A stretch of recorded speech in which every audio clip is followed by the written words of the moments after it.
नमस्ते। कृषि विकास बैंक लिमिटेड तह 4 को प्रथम पत्रको खण्ड ग अन्तर्गत अ, लेखा एकाउन्टिङ अन्तर्गतको 15 पूर्णाङ्कका लागि महत्त्वपूर्ण टपिक्सहरू जाय बमोजिम छन्।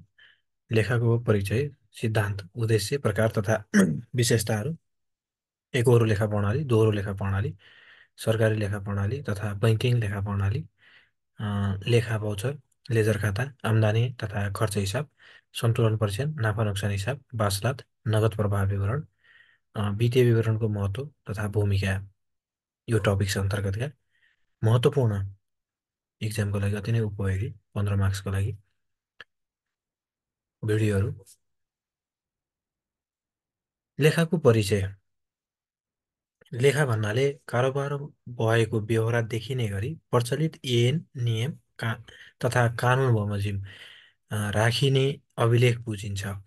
कुनै पनि व्यावसायिक सङ्गठनमा मालसामानको खरिद बिक्री, नगदको लेनदेन, आम्दानी खर्च लिनु वा दिनुपर्ने रकम, सम्पत्ति तथा दायित्वको स्थिति, नाफा नोक्सानको स्थिति आदि सम्पूर्ण आर्थिक कारोबारहरूको सूचना सजिलै प्राप्त गर्न सकिने गरी सुव्यवस्थित एवं वैज्ञानिक ढङ्गले अभिलेख राख्ने, विश्लेषण गर्ने तथा प्रतिवेदन तयार गर्ने कार्यलाई व्यावसायिक लेखा भनिन्छ। लेखा भन्नाले कारोबार भएको बेहोरा देखिने गरी प्रचलित ऐन, नियम तथा कानुन बमोजिम राखिने अभिलेख बुझिन्छ। कुनै पनि व्यावसायिक सङ्गठनमा माल सामानको खरिद बिक्री, नगदको लेनदेन, आम्दानी खर्च लिनु वा दिनुपर्ने रकम, सम्पत्ति तथा दायित्वको स्थिति, नाफा वा नोक्सानको स्थिति आदि सम्पूर्ण आर्थिक कारोबारको सूचना सजिलै प्राप्त गर्न सकिने गरी सुव्यवस्थित एवं वैज्ञानिक ढङ्गले अभिलेख राख्ने, विश्लेषण गर्ने तथा प्रतिवेदन तयार गर्ने कार्यलाई व्यावसायिक लेखा भनिन्छ। व्यावसायिक लेखालाई दुई भागमा विभाजन गर्न सकिन्छ। एकमा लेखा अभिलेखन, बुककिपिङ भने दुईमा लेखाविधि, एकाउन्टिङ। एकमा लेखा अभिलेखन, बुककिपिङ व्यावसायिक कारोबारको नियमित र विधिवत रूपमा व्यावसायिक कारोबारको नियमित र विधिवत रूपमा अभिलेख राख्ने कार्यलाई लेखा अभिलेखन भनिन्छ। व्यावसायिक कारोबारको नियमित र विधिवत रूपमा अभिलेख राख्ने कार्यलाई लेखा अभिलेखन भनिन्छ। यस्ता कारोबारबाट व्यवसायको आम्दानी, खर्च, सम्पत्ति, दायित्व, पुँजी आदिमा पर्ने असर पत्ता लगाउनको लागि प्रत्येक कारोबारहरूको व्यवस्थित र क्रमबद्ध अभिलेख राख्नुपर्दछ। व्यावसायिक कारोबारको नियमित र विधिवत रूपमा अभिलेख राख्ने कार्यलाई लेखा अभिलेखन भनिन्छ। यस्ता कारोबारबाट व्यवसायको आम्दानी, खर्च, सम्पत्ति, दायित्व, पुँजी आदिमा पर्ने असर पत्ता लगाउनको लागि प्रत्येक कारोबारहरूको व्यवस्थित र क्रमबद्ध अभिलेख राख्नुपर्छ। आर्यन केटरका अनुसार मुद्रा वा मौद्रिक मूल्यको हस्तान्तरणसँग सम्बन्धित सम्पूर्ण व्यावसायिक कारोबारहरूको खाताहरूमा शुद्ध तरिकाले अभिलेख राख्ने विज्ञान र कलालाई लेखा अभिलेखन भनिन्छ। लेखा अभिलेखनका कार्यहरू। लेखा अभिलेखनका कार्यहरूमा एकमा वित्तीय कारोबारहरूको पहिचान गर्नु, वित्तीय कारोबारहरूको पहिचान गर्नु, दुईमा स्थायी अभिलेख राख्नु, स्थायी अभिलेख राख्नु, तीनमा वित्तीय विवरणहरू तयार पार्न सहयोग गर्नु, वित्तीय विवरणहरू तयार पार्न सहयोग गर्नु, चारमा कारोबारहरूको वर्गीकरण गर्नु, कारोबारहरूको वर्गीकरण गर्नु, पाँचमा वित्तीय निर्णय लिन सहयोग गर्नु, पाँचमा वित्तीय निर्णय लिन सहयोग गर्नु र छमा अङ्कगणितीय शुद्धतामा विश्वस्त पार्नु। अङ्कगणितीय शुद्धतामा विश्वस्त पार्नु। लेखा अभिलेखनका कार्यहरूमा वित्तीय विवरणको पहिचान गर्नु, स्थायी अभिलेख राख्नु, वित्तीय विवरणहरू तयार पार्न सहयोग गर्नु, कारोबारहरूको वर्गीकरण गर्नु, वित्तीय निर्णय लिन सहयोग गर्नु, अङ्कगणितीय शुद्धतामा विश्वस्त पार्नु। 6वटा कार्यहरू। दुईमा छ लेखाविधि। लेखाका दोस्रो प्रकार लेखाविधि, एकाउन्टिङ। लेखा अभिलेखनको कार्य समाप्त भइसकेपछि लेखा विधिको कार्य प्रारम्भ हुन्छ। व्यवसाय सञ्चालनको नतिजाको जानकारी प्राप्त गर्ने उद्देश्यले वित्तीय कारोबारहरूको अभिलेख राख्ने, वर्गीकरण गर्ने, सारांश निकाल्ने र व्याख्या गर्ने विधिलाई लेखा विधि भनिन्छ। व्यवसाय सञ्चालनको नतिजाको जानकारी प्राप्त गर्ने उद्देश्यले वित्तीय कारोबारहरूको अभिलेख राख्ने, वर्गीकरण गर्ने, सारांश निकाल्ने र व्याख्या गर्ने विधिलाई नै लेखा विधि भनिन्छ। व्यवसाय सञ्चालनको नतिजा भन्नाले व्यवसायको नाफा नोक्सानको अवस्था र पुँजी, दायित्व तथा सम्पत्तिको स्थितिलाई जनाउँदछ। लेखा विधि एकाउन्टिङ भन्नाले लेखा अभिलेखनको कार्य समाप्त भइसकेपछि लेखा विधिको कार्य प्रारम्भ हुन्छ। व्यवसाय सञ्चालनको नतिजाको जानकारी प्राप्त गर्ने उद्देश्यले वित्तीय कारोबारहरूको अभिलेख राख्ने, वर्गीकरण गर्ने, सारांश निकाल्ने र व्याख्या गर्ने विधिलाई नै लेखा विधि भनिन्छ। व्यवसाय सञ्चालनको नतिजा भन्नाले व्यवसायको नाफा नोक्सानको अवस्था र पुँजी, दायित्व तथा सम्पत्तिको स्थितिलाई जनाउँदछ। लेखा विधिका प्रक्रिया वा चरणहरू। लेखा विधिका प्रक्रियाहरूमा एकमा छ कारोबारको पहिचान गर्ने, दुईमा पहिचान भएको कारोबारको अभिलेखन गर्ने, तीनमा कारोबारको वर्गीकरण गर्ने, चारमा कारोबारको सारांश निकाल्ने, पाँचमा कारोबारको विश्लेषण तथा व्याख्या गर्ने र छमा नतिजा सम्प्रेषण गर्ने। लेखाविधिका प्रक्रिया वा चरणहरूमा कारोबारको पहिचान गर्ने, दुईमा पहिचान भएको कारोबारको अभिलेखन गर्ने, तीनमा कारोबारको वर्गीकरण गर्ने, चारमा कारोबारको सारांश निकाल्ने, पाँचमा कारोबारको विश्लेषण तथा व्याख्या गर्ने र छमा नतिजाको सम्प्रेषण गर्ने। अर्को टपिक लेखाविधिका उद्देश्य तथा कार्यहरू। पूर्ण र व्यवस्थित तरिकाले अभिलेख राख्नु, दुईमा कारोबारको सारांशित अथवा सारांश गर्नु, तीनमा वित्तीय प्रतिवेदनको व्याख्या तथा विश्लेषण गर्नु, वित्तीय प्रतिवेदनहरूको व्याख्या तथा विश्लेषण गर्नु, चारमा वित्तीय अवस्था चित्रण गर्नु, चार, पाँचमा प्रयोगकर्ताहरूलाई जानकारी उपलब्ध गराउनु, पाँच र छमा करको रकम निर्धारण गर्न मद्दत गर्नु। लेखाविधिका उद्देश्य तथा कार्यहरूमा एकमा छ पूर्ण तथा व्यवस्थित तरिकाले अभिलेख राख्नु, दुईमा कारोबारको सारांश गर्नु, तीनमा वित्तीय प्रतिवेदनहरूको व्याख्या तथा विश्लेषण गर्नु, चारमा वित्तीय अवस्था चित्रण गर्नु, पाँचमा प्रयोगकर्ताहरूलाई जानकारी उपलब्ध गराउनु र छमा करको रकम निर्धारण गर्न मद्दत गर्नु। लेखाविधिका प्रक्रिया वा चक्र। लेखाविधिको प्रक्रिया अथवा चक्र भन्नाले लेखा राख्ने कार्य निरन्तर चलिरहने प्रक्रिया हो। अभिलेखहरूको पहिचान गर्ने, मापन गर्ने, अभिलेखन गर्ने, वर्गीकरण गर्ने, सारांश गर्ने, विश्लेषण, व्याख्या र सम्प्रेषण गर्ने प्रक्रियालाई नै लेखा चक्र वा लेखा प्रक्रिया भनिन्छ। अभिलेखहरूको पहिचान गर्ने, मापन गर्ने, अभिलेखन गर्ने, वर्गीकरण गर्ने, सारांश तयार गर्ने, विश्लेषण गर्ने र सम्प्रेषण गर्ने प्रक्रियालाई नै लेखा चक्र वा लेखा प्रक्रिया भनिन्छ। मौद्रिक कारोबारहरूको प्रारम्भिक अभिलेखका रूपमा गोस्वारा भौचर तयार गरिन्छ। प्रारम्भिक कारोबारको अभिलेखका रूपमा गोस्वारा भौचर तयार गरिन्छ। समान रूपमा कारोबारमा सहायक खाताहरू तयार गरिन्छन्। खातावालाहरूको विश्लेषण तथा वर्गीकरण गरी सन्तुलन परीक्षण, नाफा नोक्सान हिसाब खाता, बासलात तयार गरिन्छ। यसका प्रक्रियाहरू निम्न छन्। लेखाविधिका प्रक्रिया अथवा लेखा चक्र। लेखा राख्ने कार्य निरन्तर चलिरहने प्रक्रिया हो। लेखाहरूको पहिचान गर्ने, मापन गर्ने, अभिलेखन गर्ने, वर्गीकरण गर्ने, सारांश तयार गर्ने, विश्लेषण गर्ने, व्याख्या र सम्प्रेषण गर्ने प्रक्रियालाई नै लेखा चक्र वा लेखा प्रक्रिया भनिन्छ। मौद्रिक कारोबारहरूको प्रारम्भिक अभिलेखका रूपमा गोस्वारा भौचर तयार गरिन्छ र समान रूपमा कारोबारलाई सहायक खाताहरू तयार गरिन्छ। खाताहरूको विश्लेषण तथा वर्गीकरण गरी सन्तुलन परीक्षण, नाफा नोक्सान हिसाब खाता, बासलात तयार गरिन्छ। लेखाका प्रक्रियाहरू निम्न छन्। लेखाका प्रक्रिया भनेको माथिको अघिकै प्रक्रिया होइन। कारोबारहरूको पहिचान गर्ने, एक। दुईमा कारोबारको अभिलेखन गर्ने, तीनमा कारोबारको वर्गीकरण गर्ने, चारमा कारोबारको सारांश निकाल्ने, पाँचमा कारोबारको व्याख्या र नतिजा सम्प्रेषण गर्ने र छमा सूचना प्रवाह गर्ने। लेखाका प्रक्रियाहरूमा एकमा कारोबारको पहिचान गर्ने, दुईमा कारोबारको अभिलेखन गर्ने, तीनमा कारोबारको वर्गीकरण गर्ने, चारमा कारोबारको सारांश निकाल्ने र पाँचमा कारोबारको व्याख्या र नतिजाको सम्प्रेषण गर्ने र छमा सूचना प्रवाह गर्ने। अर्को छ लेखा प्रणालीको परिचय।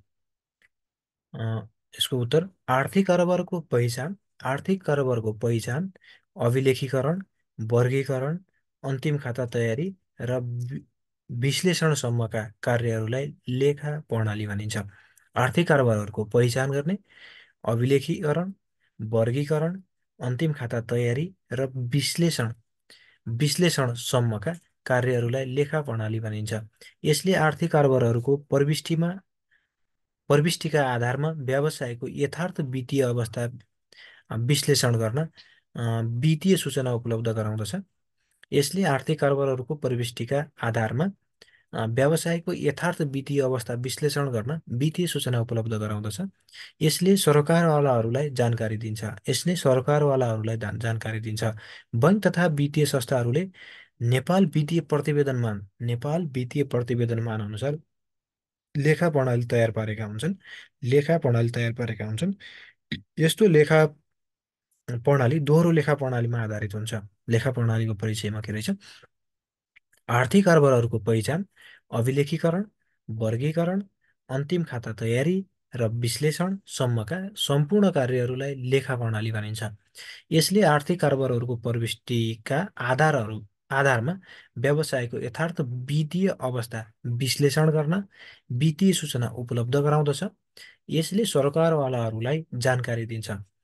बैंक तथा वित्तीय संस्थाहरूले नेपाल वित्तीय प्रतिवेदनमान अनुसार लेखा प्रणाली तयार पारेका हुन्छन्। यस्तो लेखा प्रणाली दोहोरो लेखा प्रणालीमा आधारित छ। लेखा प्रणालीका सिद्धान्तहरूमा व्यवसायको अस्तित्वको आधारमा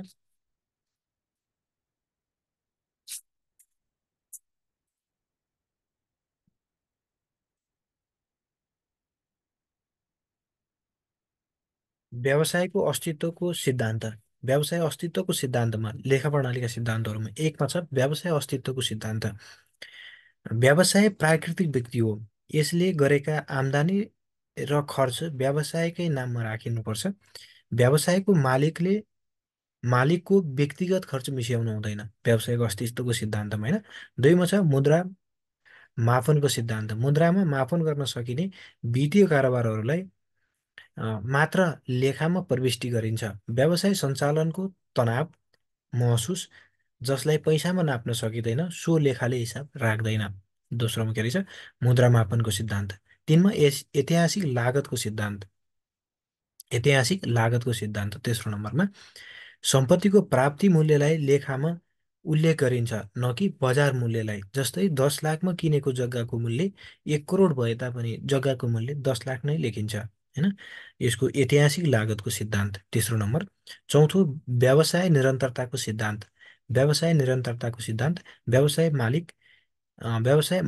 व्यवसायको मालिक परिवर्तन हुन सक्छ, तर अनिश्चित समयसम्म व्यवसाय सञ्चालन हुन्छ। यो व्यवसाय निरन्तरताको सिद्धान्त भयो। 5 नम्बरमा छ लेखा अवधिको सिद्धान्त। लेखा अवधिको सिद्धान्तमा निश्चित समय अवधिमा लेखा चक्र अन्त्य हुन्छ। यस्तो अवधि साधारणतया 1 वर्षको हुन्छ।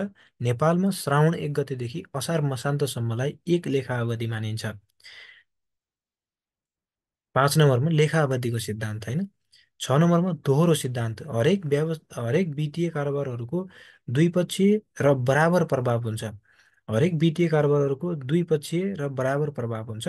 व्यवसायले कर्मचारीलाई तलब दिँदा, तलब खाँदा डेबिट र नगद खाता क्रेडिट हुन्छ। व्यवसायले कर्मचारीलाई तलब दिँदा तलब खाता डेबिट हुन्छ र नगद खाता क्रेडिट हुन्छ। यो दोहोरो सिद्धान्तमा आधारित छ। 6 नम्बर होइन। 7 नम्बरमा प्रोद्भावी सिद्धान्त।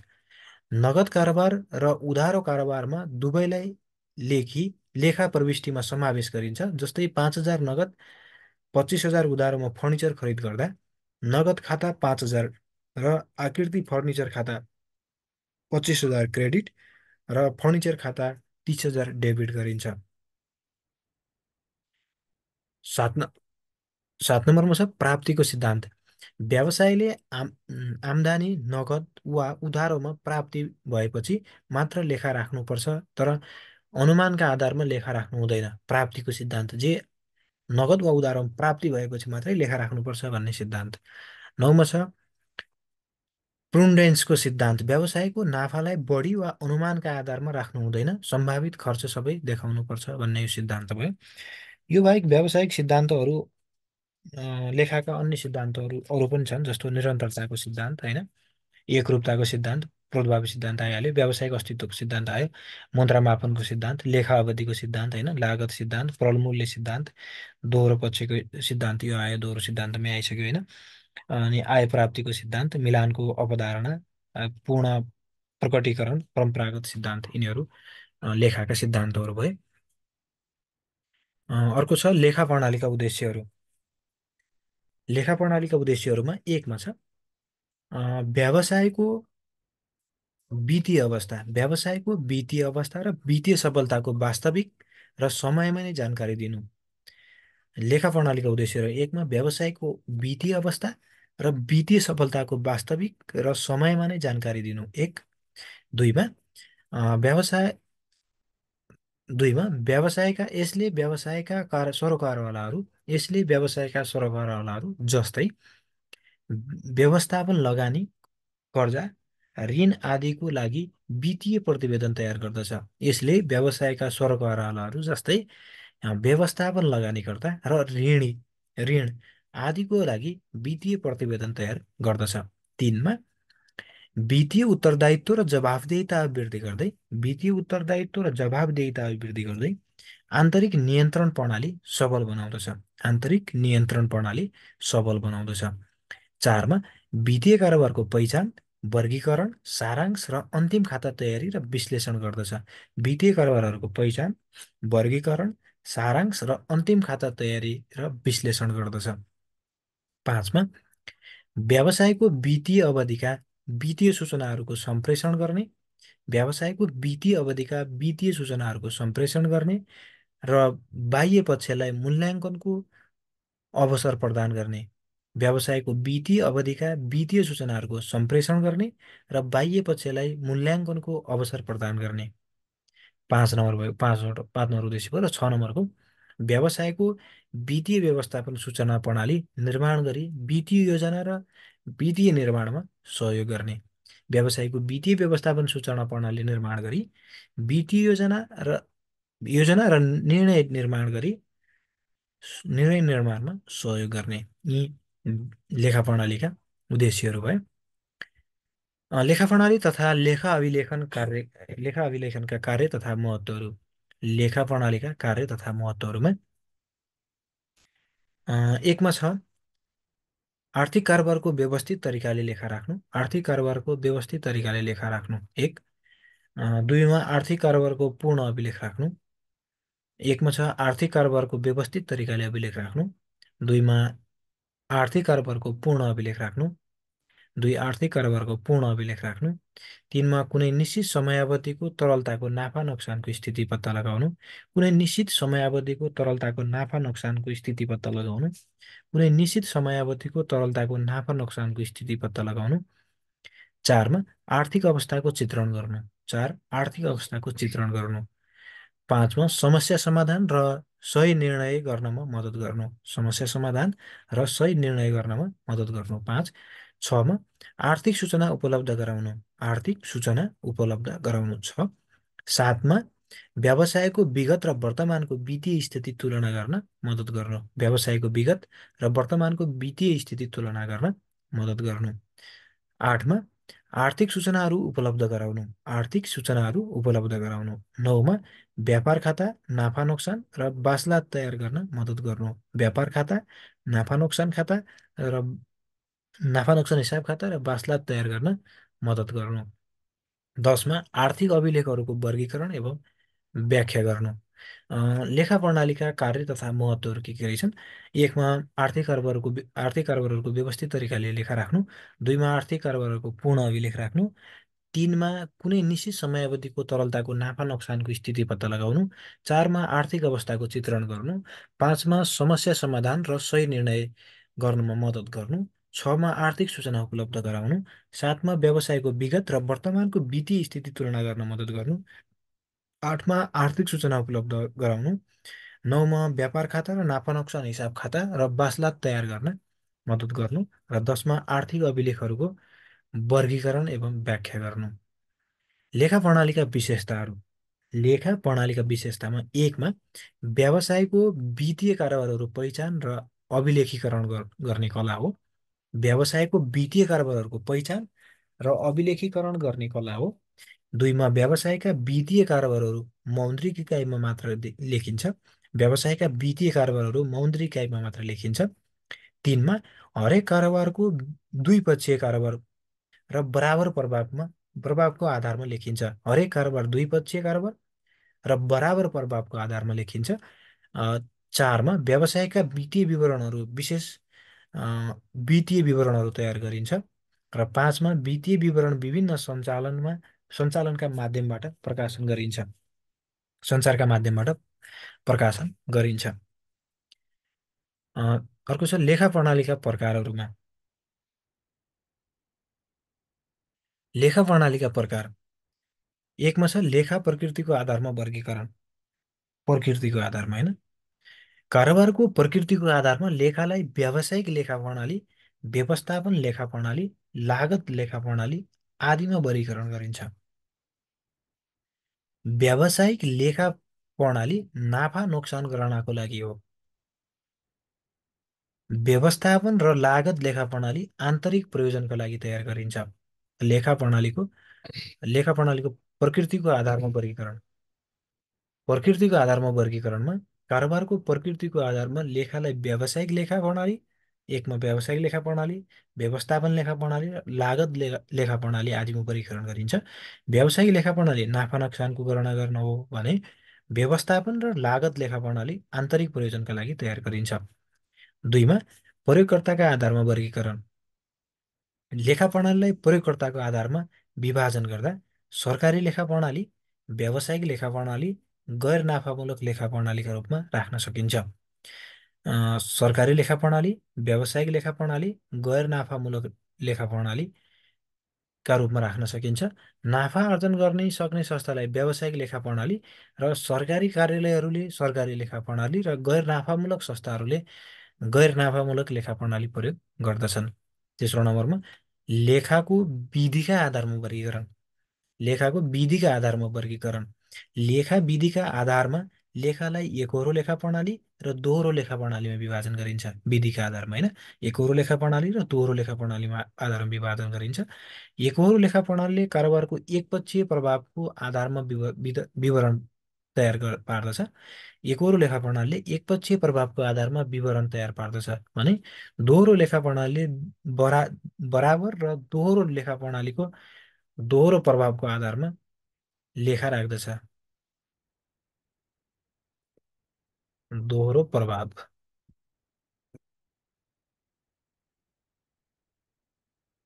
प्रभावको आधारमा लेखा राख्दछ होइन। यो बाहेक लेखाका प्रकारहरूमा हामीले अन्य पनि छन्, जस्तो अन्य तरिकाले पनि लेख्न सक्छौँ। जस्तो वित्तीय लेखाविधि। वित्तीय लेखाविधिमा कुनै पनि व्यावसायिक कारोबारको अभिलेखन गर्ने, वर्गीकरण गर्ने, सारांश निकाल्ने, प्रतिवेदन तयार गर्ने, व्यावसायिक सञ्चालन गरिरहेको लागि बनाउनु पर्ने अनिवार्य लेखाविधि नै वित्तीय लेखाविधि हो। वित्तीय लेखाविधिमा मौद्रिक कारोबार हो, ऐतिहासिक प्रकृति, बाह्य प्रयोग, कानुनी आवश्यकता, होइन, अन्तरिम प्रतिवेदन त्यो बनाउन सक्छौँ होइन। अनि लागत अनि अर्को छ लागत लेखाविधि। 2 नम्बरमा लागत लेखाविधि। लागत लेखाविधि प्रमुख उद्देश्यहरू वस्तु तथा सेवाको लागतको जानकारी दिनु, यो लेखाविधि व्यवस्थापनलाई लागत सम्बन्धी निर्णय गर्नको लागि निमित्त प्रयोग गरिन्छ। अर्को छ व्यवस्थापन। व्यवस्थापन लेखाविधि छ। व्यवस्थापकीय चरणहरू योजना नियन्त्रणसँग सम्बन्धित क्रियाकलापहरू यस अन्तर्गत पर्दछन्। यसको मुख्य उद्देश्य व्यवस्थापकीय निर्णय तथा कार्यको लागि उपयुक्त आधार तयार गर्नु हो। अर्को छ 4 नम्बरमा सामाजिक उत्तरदायित्व लेखाविधि। होइन, सामाजिक उत्तरदायित्वको लेखाविधि कुनै पनि संस्था, समाज र अर्थव्यवस्थाको एउटा अङ्ग हो। प्रत्येक कम्पनी समाजमा प्रभावित भएको हुन्छ, त्यसकारण महत्त्वपूर्ण भूमिका निर्वाह गर्नुपर्दछ। यो लेखाविधिको सहयोगबाट सामाजिक लागत र सुविधालाई र समाजमा व्यवसायले गरेको योगदानलाई अध्ययन गरेको लागि प्रयोगमा ल्याइन्छ। यसकारण यो लेखाविधि मागको रूपमा विकसित भएको पाइन्छ भने। अर्को 5 नम्बरमा मानव संसाधन लेखाविधि। मानव संसाधन एउटा व्यावसायिक क्रियाकलापहरूमा अति उपयोगी अवधारणागत अध्ययन हो। परम्परागत लेखाविधिमा मानव संसाधनको लागत तथा फाइदाहरूको कुनै पनि लेखा राखिँदैन थियो, तर सन् 1960को दशक पछाडि यसको सुरुवात भएको पाइन्छ। यो लेखाविधि कर्मचारीको भर्ना, छनौट, तालिम तथा व्यक्तित्व विकासको कार्यको लागि तथा कार्य सम्पादनमा उत्कृष्ट भूमिका निर्वाह गर्दछ। त्यसैले लेखा प्रणालीलाई हामीले मैले प्रस्तुत गरेको 3वटा र त्योभन्दा बाँकी पनि अरू 5वटा तरिकाले पनि हामीले यसका प्रकारहरू लेख्न सक्छौँ। एकहोरो लेखा प्रणाली कुनै एक मात्र खातामा प्रभाव पार्ने। एकहोरो लेखा प्रणालीमा कुनै एक खातामा मात्र प्रभाव पार्ने गरी आर्थिक कारोबारहरूको प्रविष्टि गर्ने लेखा प्रणालीलाई एकहोरो लेखा प्रणाली भनिन्छ। कुनै एक मात्र खातामा प्रभाव पार्ने गरी आर्थिक कारोबारहरूको प्रविष्टि गर्ने प्रणालीलाई एकहोरो लेखा प्रणाली भनिन्छ। यो प्रणाली अन्तर्गत नगद पुस्तिका, होइन, साउ पुस्तिका, आसामी पुस्तिका तयार पारिन्छ। हरेक वित्तीय कारोबारहरूलाई नगद किताबमा प्रविष्टि गरिन्छ, तर अन्य खातामा प्रविष्टि गरिँदैन। यस अन्तर्गत अवास्तविक खाता र वास्तविक खातालाई पहिचान गरिँदैन। यो लेखा प्रणालीलाई कर भुक्तानी, साउ आसामी, दिनुपर्ने हिसाब किताब राखिन्छ। एकहोरो लेखा प्रणाली भन्नाले कुनै एक मात्र खातामा प्रभाव पार्ने गरी आर्थिक कारोबारहरूको प्रविष्टि गर्ने लेखा प्रणालीलाई एकहोरो लेखा प्रणाली भनिन्छ। यो प्रणाली अन्तर्गत नगद पुस्तिका, साउ पुस्तिका, आसामी पुस्तिका तयार पारिन्छ। हरेक वित्तीय कारोबारहरूलाई नगद पुस्तिकामा प्रविष्टि गरिन्छ, तर अन्य खातामा प्रविष्टि गरिँदैन। यस अन्तर्गत वास्तविक खाता र वास्तविक खातालाई पहिचान गरिँदैन। यो लेखा प्रणालीका कर भुक्तानी, साउ आसामी, लिनुपर्ने हिसाब किताब राखिन्छ। एकहोरो लेखा प्रणालीका विशेषताहरूमा एकमा छ हरेक कारोबारका वास्तविक बिल भौचर समावेश गरिने। हरेक कारोबारका वास्तविक बिल भौचर समावेश गरिने। नगद प्राप्ति, 2मा नगद प्राप्ति र भुक्तानीका लागि नगद पुस्तिका तयार गरिने। 3मा यसले व्यक्तिगत खाताहरू तयार गरिने। 4मा यो लेखा प्रणालीमा सर्वमान्य नियम छैन। 5मा व्यवसायको नाफा वा नोक्सानको अवस्था वास्तविक भन्दा अनुमानित हुन्छ। एकहोरो लेखा प्रणालीका विशेषताहरूमा एकमा छ हरेक कारोबारका वास्तविक बिल भौचर समावेश गरिँदैन। 2मा नगद प्राप्ति र भुक्तानीका लागि नगद पुस्तिका तयार गरिन्छ। 3मा यसले व्यक्तिगत खाताहरू तयार गर्ने र 4मा यो लेखा प्रणाली सर्वमान्य नियममा छैन भने 5मा व्यवसायको नाफा वा नोक्सानको अवस्था वास्तविकताभन्दा अनुमानित हुन्छ। एकहोरो लेखा प्रणालीका फाइदाहरूमा एकमा छ यो प्रविष्टि गर्न सहज र सरल छ। एकहोरो लेखा प्रणाली प्रविष्टि गर्न सहज र सरल छ। 2मा यो लेखा प्रणाली लागतयोग्य छ। 3मा नाफा नोक्सान गणना गर्न सजिलो छ। 4मा साना व्यवसायको लागि उपयोगी छ। एकहोरो लेखा प्रणालीका विशेष फाइदाहरूमा यो प्रविष्टि गर्न सहज र सजिलो छ 1। 2मा यो प्रणाली लागतयोग्य छ 2। 3मा नाफा नोक्सान गणना गर्न सजिलो छ। 4मा साना व्यवसायको लागि उपयोगी छ। अर्को टपिक एकहोरो लेखा प्रणालीका बेफाइदाहरूमा एकमा छ अव्यवस्थित र अवैज्ञानिक लेखा प्रणाली हो। 2मा अपूर्ण लेखा प्रणाली हो। 3मा कर प्रयोजनको लागि यो लेखा प्रणाली गरिँदैन। दोहोरो लेखा प्रणाली दोहोरो लेखा प्रणालीमा प्रत्येक आर्थिक कारोबारको द्विपक्षीय र बराबर प्रभाव पर्ने गरी अभिलेख राख्ने लेखालाई दोहोरो लेखा प्रणाली भनिन्छ। प्रत्येक आर्थिक कारोबारको द्विपक्षीय र बराबर प्रभाव पर्ने गरी अभिलेख राख्ने लेखालाई दोहोरो लेखा प्रणाली भनिन्छ। प्रत्येक व्यवसायीको कारोबारमा दुई वा सोभन्दा बढी खाताहरूलाई प्रभाव पार्दछ। प्रत्येक व्यवसायीको कारोबारमा दुई वा सोभन्दा बढी खाताहरूलाई प्रभाव पार्दछ। उदाहरणका लागि सङ्गठनले सङ्गठनले बैङ्कबाट रु 10 लाख ऋण लिएमा सम्पत्ति र दायित्व दुवै पक्षहरू प्रभावित हुन्छन्। यसमा दायित्व बढेको हुनाले बैङ्क खाता क्रेडिट गर्नुपर्छ र सम्पत्ति बढ्यो नगद खाता डेबिट हुनुपर्छ। तसर्थ बैङ्क हरेक वित्तीय कारोबार बराबर र विपरीत खातामा प्रभाव पार्ने प्रणालीलाई दोहोरो लेखा प्रणाली भनिन्छ। दोहोरो लेखा प्रणाली भनेको प्रत्येक आर्थिक कारोबारको द्विपक्षीय र बराबर प्रभाव पर्ने गरी अभिलेख राख्ने लेखालाई दोहोरो लेखा प्रणाली भनिन्छ। प्रत्येक व्यवसायको कारोबारमा दुई वा सोभन्दा बढी खाताहरूलाई प्रभाव पार्दछ। उदाहरणको लागि सङ्गठनले बैङ्कबाट रु 10 लाख ऋण लिएमा सङ्गठनले बैङ्कबाट रु 10 लाख ऋण लिएमा सम्पत्ति र दायित्व दुवै पक्षहरू प्रभावित हुन्छन्। सम्पत्ति पनि प्रभावित हुन्छ भने दायित्व पनि प्रभावित हुन्छ। यसमा दायित्व बढेको हुनाले बैङ्क खाता क्रेडिट भयो, होइन, दायित्व बढेकाले बैङ्क खाता क्रेडिट भयो र सम्पत्ति बढ्यो नगद खाता डेबिट हुनुपर्दछ। तसर्थ हरेक वित्तीय कारोबार बराबर र विपरीत खातामा प्रभाव पार्ने प्रणालीलाई दोहोरो लेखा प्रणाली भनिन्छ। दोहोरो लेखा प्रणालीका विशेषताहरूमा एकमा छ दोहोरो पक्ष। प्रत्येक कारोबारको अभिलेखन गर्दा डेबिट र क्रेडिट पक्षमा दोहोरो अभिलेखन गरिने तरिका भएकाले दुई पक्ष अभिलेखन हुन्छ। एकमा के रहेछ दोहोरो पक्ष। प्रत्येक कारोबारको अभिलेखन गर्दा डेबिट र क्रेडिट पक्षमा दोहोरो अभिलेख गरिने तरिका भएकाले दुई पक्ष अभिलेखन हुन्छ। दुईमा बराबर असर। द्विपक्षीय असर देखाउँदा डेबिट र क्रेडिट बराबर अभिलेखन गरिने हुँदा यसको बराबर असर देखिन्छ। दुईमा के छ बराबर असरमा द्विपक्षीय असर देखाउँदा डेबिट र क्रेडिट बराबर अभिलेखन गरिने हुँदा यसको बराबर असर देखिन्छ। तीनमा लेखा अभिलेखनका आधारमा दोहोरो लेखा अभिलेखनले लेखा अभिलेखनको कारोबारको मात्र वर्गीकरण, व्याख्या तथा सारांश निकाल्ने हुनाले यसलाई लेखा अभिलेखनको आधारमा मानिन्छ। चारमा आधुनिक तरिका। दोहोरो लेखा प्रणालीले एकहोरो लेखा प्रणालीलाई प्रतिस्थापन गरेको हुनाले आधुनिक तरिका मानिन्छ। चारमा के रहेछ आधुनिक तरिका। दोहोरो लेखा प्रणालीले एकहोरो लेखा प्रणालीलाई प्रतिस्थापन गरेको हुनाले यसलाई आधुनिक लेखा प्रणाली भनिन्छ। पाँचमा छ अङ्कगणितीय जाँच। दोहोरो लेखा प्रणालीमा व्यवसायका कारोबारहरू पहिले सहायक पुस्तिकामा र गोसरा भौचरमा अभिलेख गरिन्छ। पहिले सहायक पुस्तिका अनि गोसरा भौचरमा अभिलेख गरिन्छ। गोसरा भौचरको माध्यमबाट सन्तुलन परीक्षण बनाइन्छ र सन्तुलन परीक्षण निर्माण गर्नु नै अङ्कगणितीय जाँच गर्नु हो।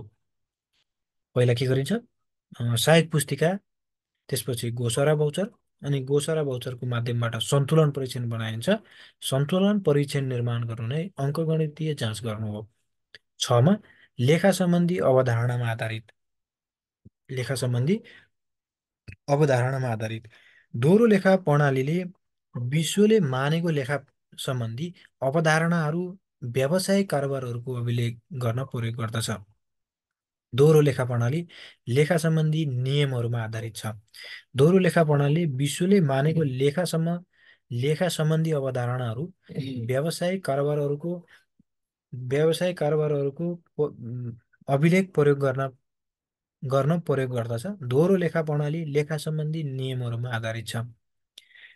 दोहोरो लेखा प्रणालीका विशेषताहरूमा एकमा दोहोरो पक्ष, होइन, दोहोरो प्रभाव, होइन, दोहोरो पक्ष, बराबर असर, लेखा अभिलेखनका आधारमा आधुनिक तरिका, अङ्कगणितीय जाँच र लेखा सम्बन्धी अवधारणामा आधारित। अर्को टपिक छ दोहोरो लेखा प्रणालीका विशेषताहरू। दोहोरो लेखा प्रणालीका विशेषताहरूमा एकमा छ व्यावसायिक कारोबारहरूको पूर्ण रूपमा अभिलेख राख्नु। व्यावसायिक कारोबारहरूको पूर्ण रूपमा अभिलेख राख्नु। दुईमा छ व्यवसायको नाफा नोक्सान पत्ता लगाउनु। व्यवसायको नाफा नोक्सान पत्ता लगाउनु। तिनमा व्यवसायको यथार्थ वित्तीय स्थिति चित्रण गर्नु। व्यवसायको यथार्थ वित्तीय स्थिति चित्रण गर्नु। तिन। चारमा कारोबारको अभिलेख गर्दाको गल्ती पत्ता लगाउनु र गल्ती सुधार्ने काम गर्नु। कारोबार अभिलेख गर्दाको गल्ती पत्ता लगाउनु र गल्ती सुधार्ने काम गर्नु। पाँचमा व्यवसायको वित्तीय स्थिति पत्ता लगाई विगतको र वर्तमानको वित्तीय स्थितिको तुलना गर्न मद्दत गर्नु। व्यवसायको वित्तीय स्थिति पत्ता लगाई विगतको र वर्तमानको वित्तीय स्थितिको तुलना गर्न मद्दत गर्नु। र छमा व्यवसायमा सरल लेखा प्रणाली बनाउन मद्दत गर्नु। दोहोरो लेखा प्रणालीका उद्देश्यहरूमा एकमा छ व्यवसाय कारोबारहरूको पूर्ण रूपमा अभिलेख राख्नु। दुईमा व्यवसायको नाफा नोक्सान पत्ता लगाउनु। तिनमा व्यवसायको यथार्थ वित्तीय स्थिति चित्रण गर्नु। चारमा कारोबार अभिलेख गर्दाको गल्तीहरू पत्ता लगाउनु र गल्ती सुधार्ने काम गर्नु। पाँचमा छ व्यवसायको वित्तीय स्थिति पत्ता लगाई विगतको र वर्तमानको वित्तीय स्थितिको तुलना गर्न मद्दत गर्नु। र छमा छ व्यवसायमा सरल लेखा प्रणाली बनाउन मद्दत गर्नु। अर्को छ व्यवसाय दोहोरो लेखा प्रणालीका महत्त्वहरू। दोहोरो लेखा प्रणालीका महत्त्वहरू। दोहोरो लेखा प्रणालीका महत्त्वहरूमा एकमा छ यसले कारोबारको पूर्ण रेकर्ड राख्छ। यसले भनेको दोहोरो लेखा प्रणालीले कारोबारको पूर्ण रेकर्ड राख्छ। दुईमा छ यस प्रणालीले कारोबारको अङ्कगणितीय शुद्धता जाँच गर्छ। यस लेखा प्रणालीले कारोबारको अङ्कगणितीय शुद्धता जाँच गर्छ। तिनमा छ यसले व्यवसायको वित्तीय स्थिति निर्धारण गर्छ। तिनमा यसले व्यवसायको वित्तीय स्थिति निर्धारण गर्न मद्दत गर्छ। चारमा छ यो एक वैज्ञानिक प्रणाली भएकोले व्यवस्थित अभिलेख राख्न सहयोग गर्दछ।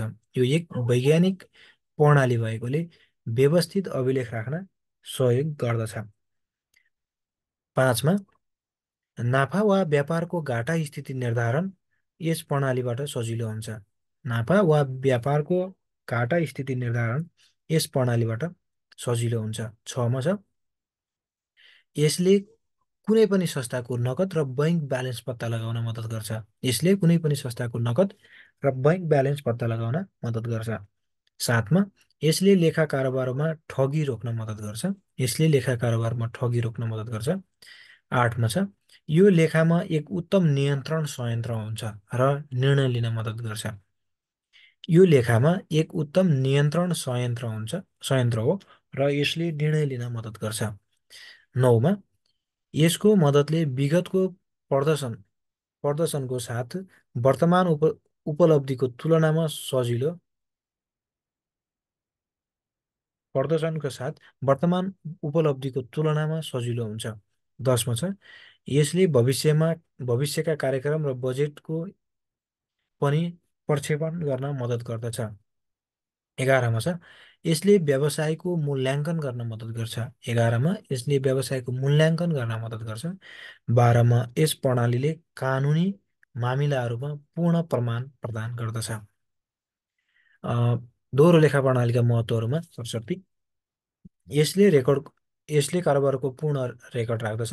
दुईमा यो प्रणालीले कारोबारको अङ्कगणितीय शुद्ध जाँच गर्छ। तिनमा यसले व्यापारको वित्तीय स्थिति निर्धारण गर्न मद्दत गर्छ। चारमा यो वैज्ञानिक प्रणाली भएकोले व्यवस्थित अभिलेख राख्न सहयोग गर्छ। पाँचमा नाफा वा व्यापार घाटा स्थिति निर्धारण यस प्रणालीबाट सजिलो हुन्छ। छमा यसले कुनै पनि संस्थाको नगद र बैङ्क ब्यालेन्स पत्ता लगाउन मद्दत गर्छ। सातमा यसले लेखा प्रणालीमा ठगी रोक्न मद्दत गर्छ। आठमा यो लेखामा एक उत्तम नियन्त्रण संयन्त्र हो र निर्णय लिन मद्दत गर्छ।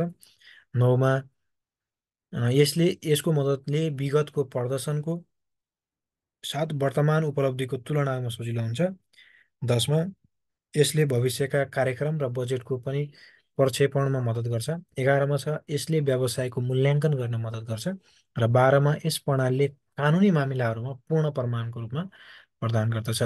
दोहोरो लेखा प्रणालीका सीमा तथा बेफाइदाहरूमा दोहोरो लेखा प्रणालीका सीमा तथा बेफाइदाहरू। एकमा छ गैर आर्थिक व्यावसायिक कारोबारको अभिलेख नहुनु। गैर आर्थिक व्यावसायिक कारोबारको अभिलेख नहुनु। दुईमा सुधारात्मक कार्यमा कठिनाइ। यसको कारोबारमा सुधारात्मक कार्यमा कठिनाइ हुन्छ। तिनमा यो खर्चिलो प्रणाली हो। चारमा यो जटिल छ। र पाँचमा सबै प्रकारका गल्तीहरू देखाउन सक्दैन, यसले नसक्नु। यसका पाँचवटा बेफाइदाहरू हामीले यसरी हेर्न सक्छौँ। अथवा दोहोरो रेखा प्रणालीका सीमा तथा बेफाइदाहरूमा एकमा छ गैर आर्थिक कारोबारको अभिलेख राख्दैन। दुईमा सुधारात्मक कार्यमा कठिनाइ छ। तिनमा खर्चिलो पनि छ। चारमा जटिल छ। र पाँचमा सबै प्रकारका गल्तीहरू देखाउन सक्दैन। एकोहोरो लेखा प्रणाली र दोहोरो लेखा प्रणाली बीच भिन्नता।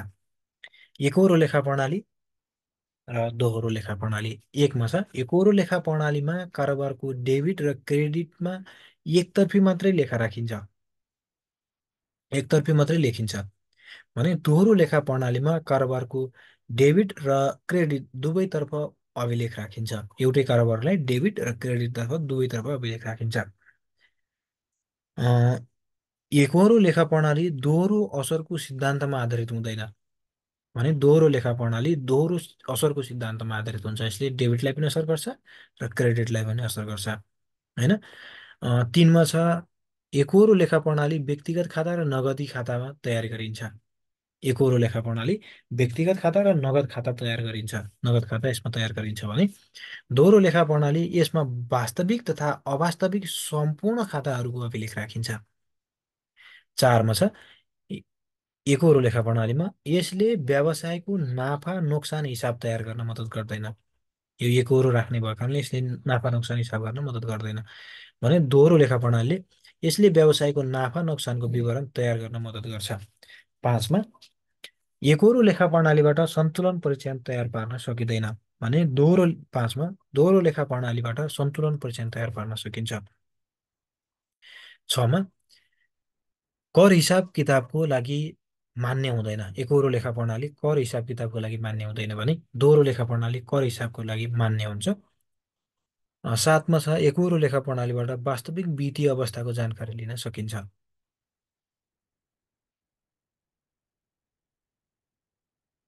सकिँदैन है।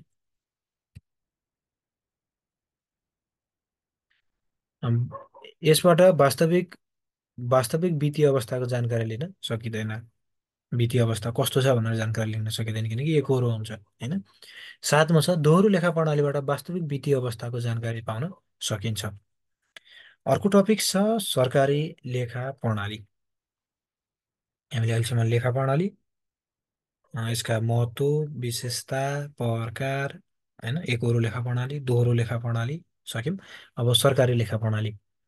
सरकारी लेखा प्रणालीको परिचय हो।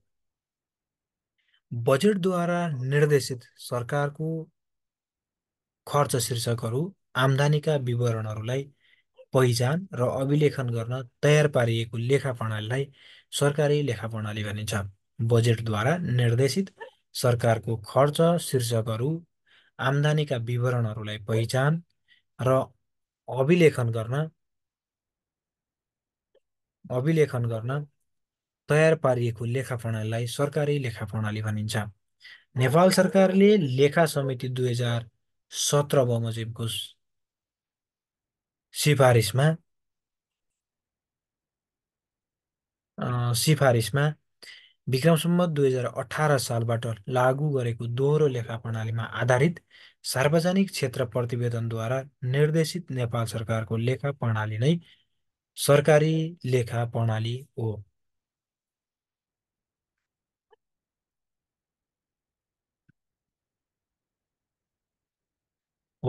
यसले सरकारको आम्दानी, खर्च, अनुदान, ऋण तथा परियोजनाहरूको लेखा राख्दछ।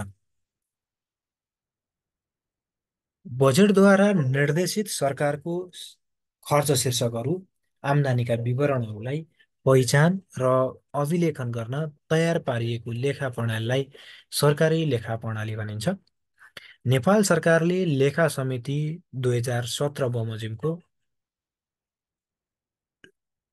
बमोजिमको सिफारिसमा विक्रम सम्वत 2018 सालबाट लागू गरेको दोहोरो लेखा प्रणालीमा आधारित सार्वजनिक क्षेत्र प्रतिवेदनद्वारा निर्देशित नेपाल सरकारको लेखा प्रणालीलाई नै सरकारी लेखा प्रणाली भनिन्छ।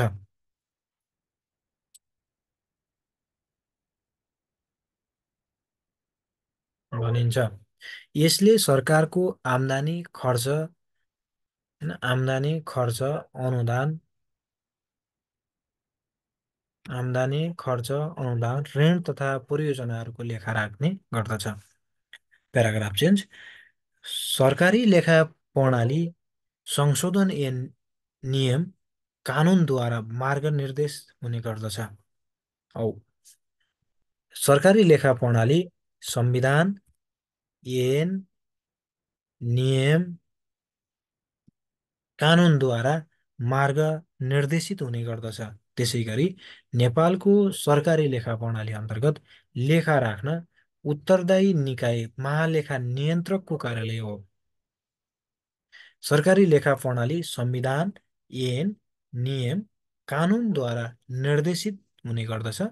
त्यसैगरी नेपालको सरकारी लेखा प्रणाली अन्तर्गत लेखा राख्न उत्तरदायी निकाय महालेखा नियन्त्रकको कार्यालय हो भने लेखा परीक्षण र नीतिगत व्यवस्थाका लागि महालेखा परीक्षकको कार्यालय जिम्मेवार रहन्छ। होइन, लेखा राख्नको लागि उत्तरदायी महालेखा नियन्त्रकको कार्यालय हुन्छ भने लेखा परीक्षण र नीतिगत व्यवस्थाका लागि महालेखा परीक्षकको कार्यालय जिम्मेवार रहन्छ। नेपाल सरकारले नेपाल सार्वजनिक क्षेत्र प्रतिवेदन ऐन तयार पारी लेखामानका सिद्धान्त तथा व्यवहारहरूलाई समयानुकूल परिमार्जन गर्दै लगेको छ। सरकारी लेखा प्रणाली संविधान, ऐन, कानुनद्वारा मार्गनिर्देशित हुने गर्दछ। त्यसैगरी नेपालको सरकारी लेखा प्रणाली अन्तर्गत लेखा राख्न उत्तरदायी निकाय महालेखा नियन्त्रकको कार्यालय हो भने लेखा परीक्षण र नीतिगत व्यवस्थाको लागि महालेखा परीक्षकको कार्यालय जिम्मेवार रहन्छ। नेपाल सरकारले नेपाल सार्वजनिक क्षेत्र प्रतिवेदन ऐन तयार पारी लेखामानका सिद्धान्त तथा व्यवहारहरूलाई समयानुकूल परिमार्जन गर्दै लगेका छन्। तेस्रो प्याराग्राफ चेन्ज।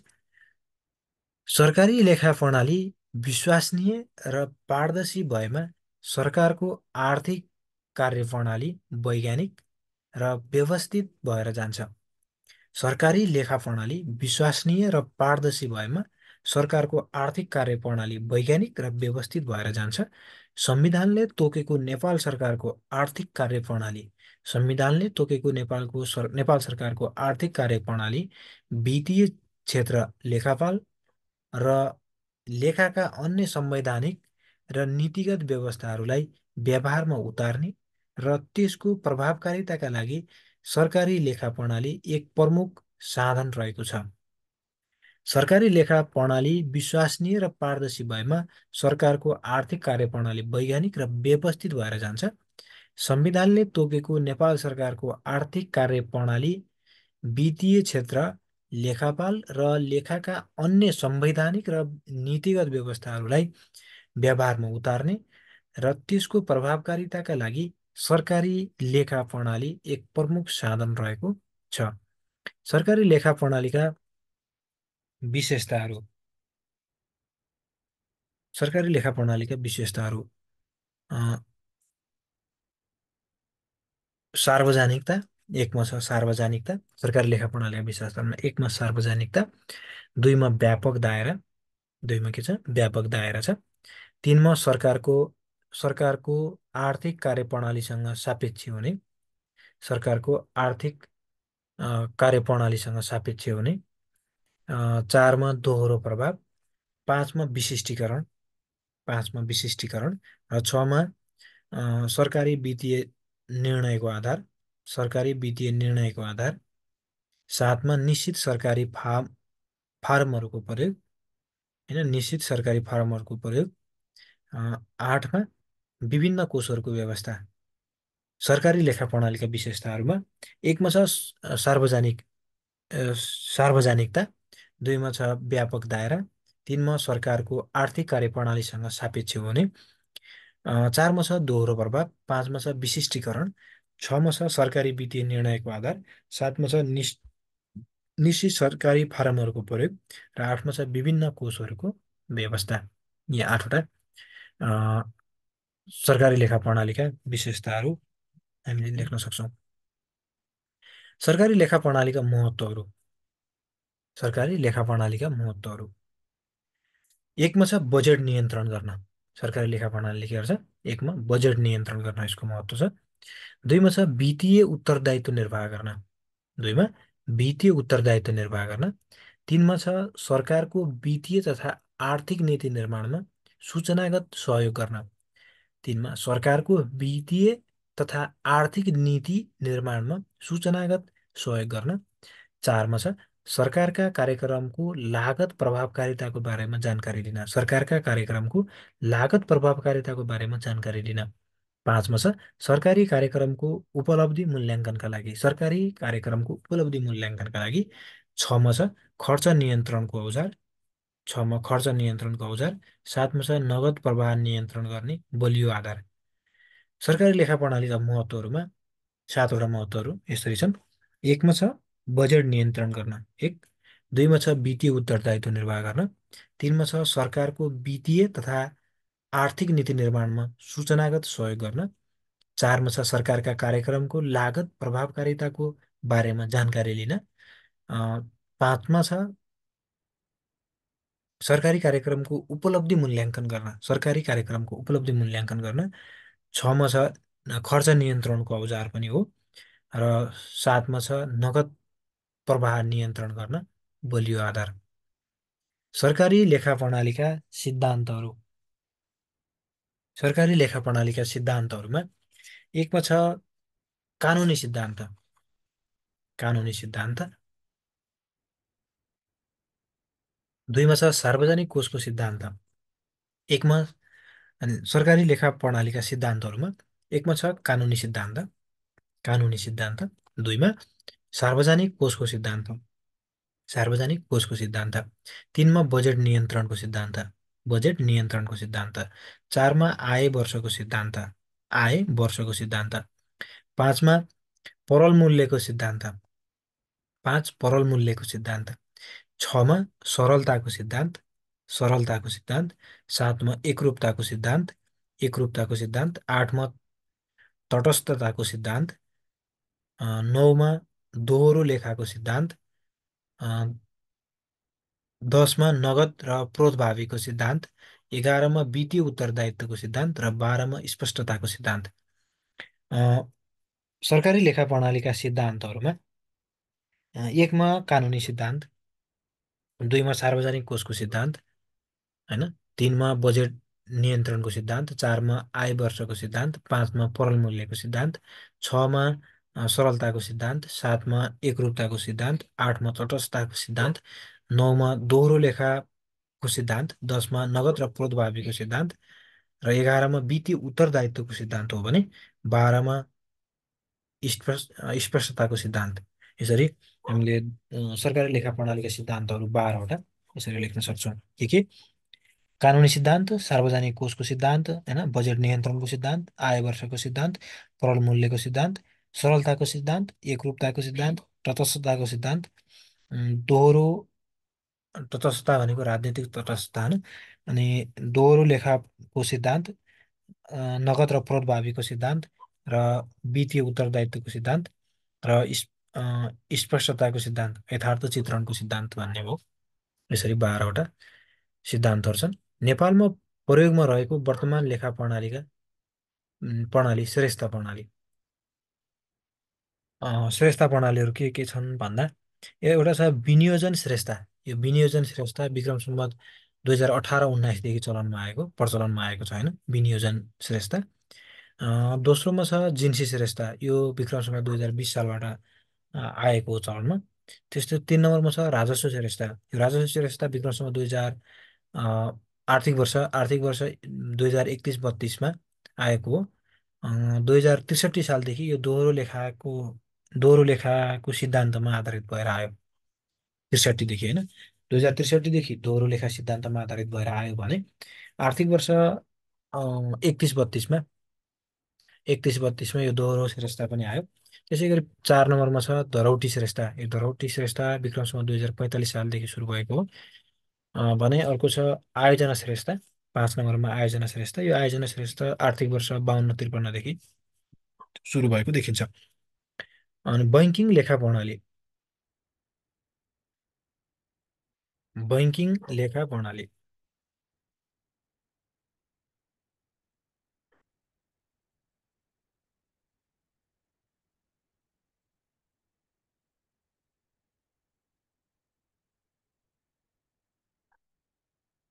बैङ्किङ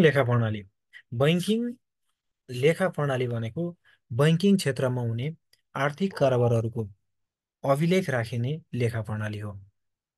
बैङ्किङ लेखा प्रणाली भनेको बैङ्किङ क्षेत्रमा बैङ्किङ प्रणाली भनेको बैङ्किङ क्षेत्रमा हुने आर्थिक कारोबारहरूको अभिलेख राखिने लेखा प्रणाली हो। यो लेखा प्रणाली पनि दोहोरो लेखा प्रणालीमै आधारित छ। यस लेखा प्रणालीमा वित्तीय कारोबारहरूको अभिलेख राख्दा कोर ब्याङ्किङ सिस्टम सिबिएसमा राखिन्छ।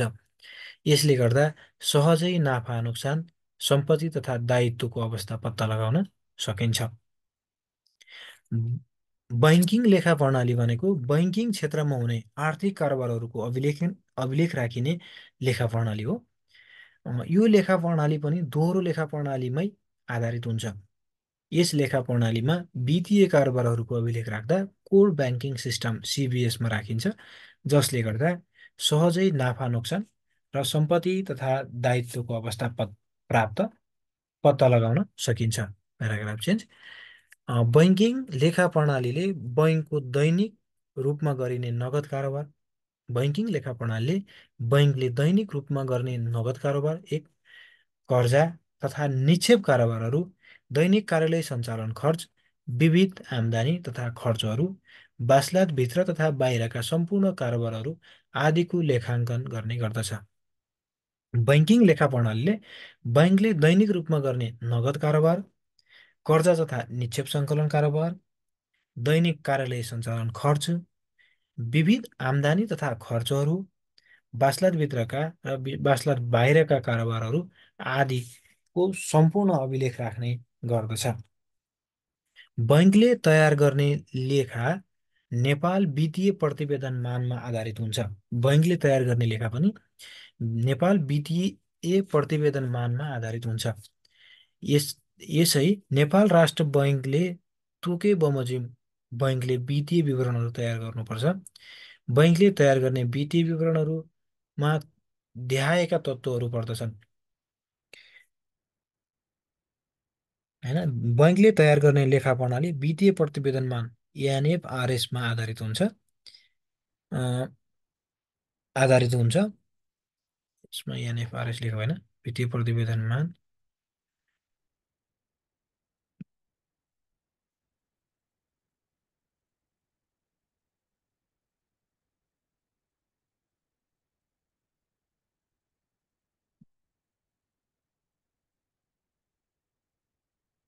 एएनएफ एएनएफआरएस एएनएफआरएसमा आधारित हुन्छ।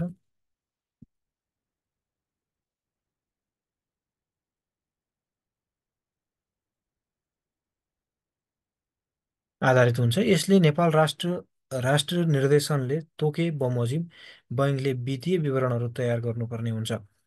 बैङ्कले तयार गर्ने वित्तीय विवरणहरूमा देखाएका तत्त्वहरू पर्दछन्। एकमा के छ भन्दा वित्तीय अवस्थाको विवरण बास्लात, होइन, वित्तीय अवस्थाको विवरण बास्लात पर्छ एउटा। दुईमा नाफा नोक्सान हिसाबको विवरण, 2 नम्बरमा नाफा नोक्सान हिसाबको विवरण पर्ने भयो। तिनमा बृहत आम्दानीको विवरण, 4मा नगद प्रवाह विवरण, 5मा विवरण योग्य नाफा नोक्सानको विवरण, 6मा इक्विटीमा भएका परिवर्तनको विवरण, र 7मा वित्तीय विवरण सम्बन्धी महत्त्वपूर्ण नीति, अनुसूची तथा प्रस्तुतीकरणहरू। बैङ्किङ लेखा प्रणालीमा समावेश गरिने तत्त्वहरू के छन् भन्दा एउटा वित्तीय अवस्थाको विवरण अथवा बासलात, दुईमा नाफा नोक्सान हिसाबको विवरण, तीनमा बृहत आम्दानीको विवरण, चारमा नगद प्रवाहको विवरण, पाँचमा विवरण योग्य नाफा नोक्सानको विवरण, छमा इक्विटीमा भएको परिवर्तनको विवरण र सातमा वित्तीय विवरणहरू सम्बन्धी महत्त्वपूर्ण नीति, अनुसूची तथा प्रस्तुतिकरणहरू। सरकारी लेखा प्रणाली र बैङ्किङ लेखा प्रणाली बीच भिन्नता। सरकारी लेखा प्रणाली र बैङ्किङ लेखा प्रणालीमा के भिन्नता छ भन्दा यसलाई तालिका बनाएर हामीले यसरी प्रस्तुत गर्न सक्छौँ।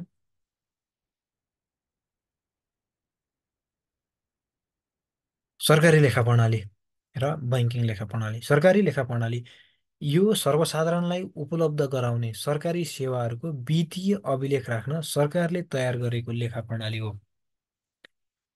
एकमा के रहेछ सरकारी लेखा प्रणालीमा यो सर्वसाधारणलाई उपलब्ध गराउने सरकारी सेवाहरूको वित्तीय अभिलेख राख्न सरकारले तयार गरेको अभिलेख हो, के अरे लेखा प्रणाली हो। बैङ्किङ लेखा प्रणाली यो एक बैङ्कद्वारा ग्राहकहरूको बैङ्किङ कारोबारको रेकर्ड गर्नका लागि बनाइएको लेखा प्रणाली हो। सरकारी लेखा प्रणाली यो प्राय दुईमा सरकारी लेखा प्रणालीको दुईमा यो प्राय नगदको आधारमा केही परिमार्जित प्रोतभावी सिद्धान्तमा तयार गरिन्छ। बैङ्किङमा यो प्रोतभावी सिद्धान्तमा तयार गरिन्छ। केही परिमार्जितमा सरकारी लेखा तयार गरिन्छ भने यो पूर्ण प्रोतभावीमा आधारित हुन्छ बैङ्किङ, होइन। सरकारीमा 3 नम्बरमा यसले नेपालको सार्वजनिक क्षेत्र लेखामान पालना गर्दछ। यसले भनेको सरकारी लेखा प्रणालीले नेपालको सार्वजनिक क्षेत्र लेखामान पालना गर्दछ। बैङ्किङ लेखा प्रणालीले नेपाल वित्तीय प्रतिवेदनमान पालना गर्दछ, एनएफआरएस पालना गर्दछ। 4 नम्बरमा सरकारी लेखा प्रणाली महालेखा नियन्त्रकको कार्यालय यस लेखाको नियामक र नियन्त्रक हो। महालेखा नियन्त्रक सरकारी लेखा प्रणालीको के हो? नियामक निकाय पनि हो, नियन्त्रक निकाय पनि हो। भने बैङ्किङ लेखा प्रणाली बैङ्कहरूको लेखाका लागि नेपाल राष्ट्र बैङ्क नियामक निकाय हो। नेपाल राष्ट्र बैङ्कले मात्रै नियामक गर्छ, होइन, बैङ्किङ लेखा प्रणालीलाई। 5 नम्बरमा छ 5 नम्बरमा सरकारी लेखा प्रणाली सेवामा उद्देश्यमा आधारित हुन्छ। सेवा उद्देश्यमा आधारित हुन्छ सरकारी लेखा भने बैङ्किङ लेखा प्रणाली नाफाको उद्देश्यमा आधारित हुन्छ। 5 भयो। 6 नम्बरमा सरकारी लेखा प्रणाली अन्तर्गत स्थिर सम्पत्तिहरूको हरासगट्टी गरिँदैन। सरकारी लेखा प्रणालीमा स्थिर सम्पत्तिको हरासगट्टी गरिँदैन भने बैङ्किङ लेखा प्रणालीमा नियमित रूपमा स्थिर सम्पत्तिको हरासगट्टी गर्दछ। सरकारी लेखा प्रणालीमा हरासगट्टी गर्दैन सम्पत्तिहरूको भने बैङ्किङ लेखा प्रणालीमा हरासगट्टी गरिन्छ भन्ने भयो। 7 नम्बरमा सरकारी लेखा प्रणाली सरकारको वार्षिक बजेट कार्यक्रमको विनियोजन अनुरूप तयार पारी प्रस्तुत गरिन्छ, होइन। सरकारको वार्षिक बजेटका आधारमा यो विनियोजन गरेर तयार पारिन्छ भने बैङ्किङ लेखा प्रणाली बैङ्कको वार्षिक बजेट कार्यक्रमको विनियोजन अनुसार तयार पारी प्रस्तुत गरिन्छ। अब हामी अर्को टपिक्समा जान्छौँ। लेखा भौचर र गोसारा भौचर अथवा जर्नल भन्ने छ। लेखा भौचर, यसलाई अथवा लेखा भौचर पनि भन्छ, गोसारा अथवा जर्नल भौचर, होइन। लेखाको प्रारम्भिक अभिलेख हो। यो लेखाको प्रारम्भिक अभिलेख हो।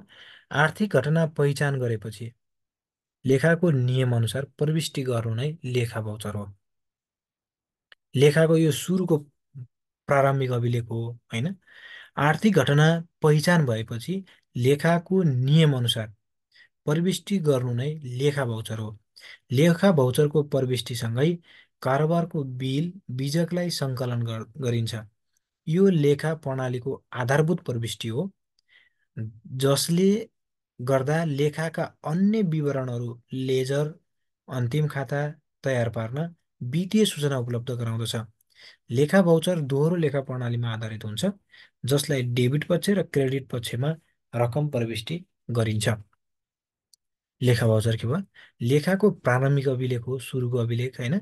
आर्थिक घटना पहिचान गरेपछि लेखाको नियमअनुसार प्रविष्टि गर्नु नै लेखा भौचर हो। लेखा भौचरको प्रविष्टिसँगै कारोबारको बिल बीजकलाई सङ्कलन गरिन्छ। पहिला लेखाको भौचरमा प्रविष्टि गरिन्छ र त्यो सँगसँगै कारोबारमा भएका अथवा आर्थिक कारोबारमा भएका बिल बीजकहरूलाई सङ्कलन गरिन्छ। यो लेखा प्रणालीको आधारभूत प्रविष्टि हो, सुरुमा गरिने प्रविष्टि हो, जसले गर्दा लेखाका अन्य विवरणहरू लेजर अन्तिम खाता तयारीमा वित्तीय सूचना उपलब्ध गराउँदछ। लेजर भौचर दोहोरो लेखा प्रणालीमा हुन्छ भन्नाले डेबिट पनि हुन्छ, जसमा डेबिट पक्ष र क्रेडिट पक्षमा रकम प्रविष्टि गरिन्छ। लेजर खाताका नियमहरू, लेजर भौचरका नियमहरूमा एकमा छ परम्परागत नियम। यो खाताका आधारमा हो होइन। परम्परागत नियमहरूमा व्यक्तिगत खाता, व्यक्तिगत खातामा डेबिट जसले प्राप्त गर्छ ऊ डेबिट, जसले दिन्छ ऊ क्रेडिट। व्यक्तिगत खाता होइन। परम्परागत नियम खाताको आधारमा व्यक्तिगत खातामा के प्रविष्टि गरिन्छ भने डेबिट जसले प्राप्त गर्छ त्यो डेबिट, अनि जसले दिन्छ त्यो क्रेडिट। दुई नम्बरमा छ वास्तविक खाता। अर्को छ वास्तविक खाता। परम्परागत खाता अन्तर्गत वास्तविक खातामा जे प्राप्ति गरिन्छ डेबिट, जे गुमाइन्छ क्रेडिट। जे प्राप्ति गरिन्छ डेबिट, जे गुमाइन्छ क्रेडिट।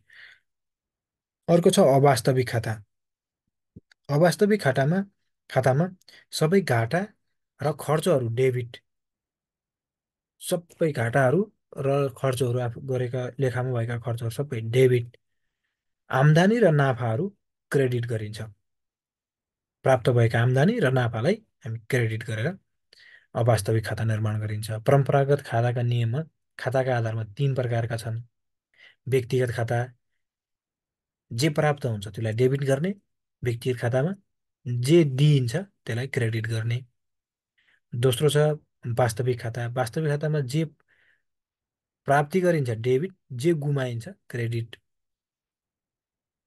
अनि अवास्तविक खातामा सबै घाटा र खर्चहरू डेबिट गर्ने र आम्दानी र नाफाहरू के गर्ने क्रेडिट गर्न सकिन्छ। त्यस्तै गरी दुई नम्बरमा छ आधुनिक नियम कारोबारको आधारमा। आधुनिक नियम कारोबारको आधारमा छ।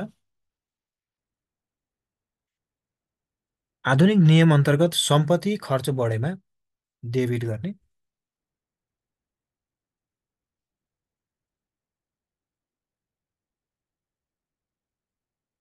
आधुनिक नियमहरूमा कारोबारको आधारमा हो यो। सम्पत्ति खर्च बढेमा डेबिट, सम्पत्ति खर्च घटेमा क्रेडिट, सम्पत्ति खर्च बढेमा डेबिट, सम्पत्ति खर्च घटेमा क्रेडिट। पुँजी दायित्व आम्दानी बढेमा, पुँजी पनि बढ्यो, दायित्व पनि बढ्यो, आम्दानी पनि बढ्यो भने क्रेडिट गर्ने होइन। पुँजी दायित्व आम्दानी घटेमा डेबिट गर्ने। अनि आधुनिक नियमहरू अथवा कारोबारको आधारमा पनि चार प्रकारका छन् होइन। चार प्रकारले हामीले गर्न सक्छौँ। चार प्रकार भन्नाले सम्पत्ति खर्च बढेमा डेबिट गर्ने, सम्पत्तिको खर्च घटेमा क्रेडिट गर्ने, पुँजी दायित्व र आम्दानी बढेमा क्रेडिट गर्ने, पुँजी दायित्व र आम्दानी घटेमा डेबिट गर्ने। अर्को छ लेजर खाता वा बही खाता।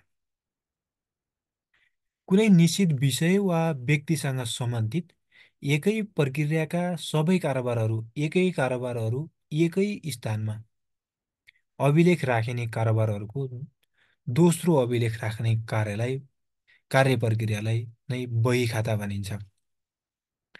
कुनै निश्चित विषय वा व्यक्तिसँग सम्बन्धित एकै प्रक्रियाका सबै कारोबारहरू एकै स्थानमा अभिलेख राखिने कारोबारहरूको दोस्रो अभिलेख राख्ने प्रक्रियालाई बही खाता भनिन्छ।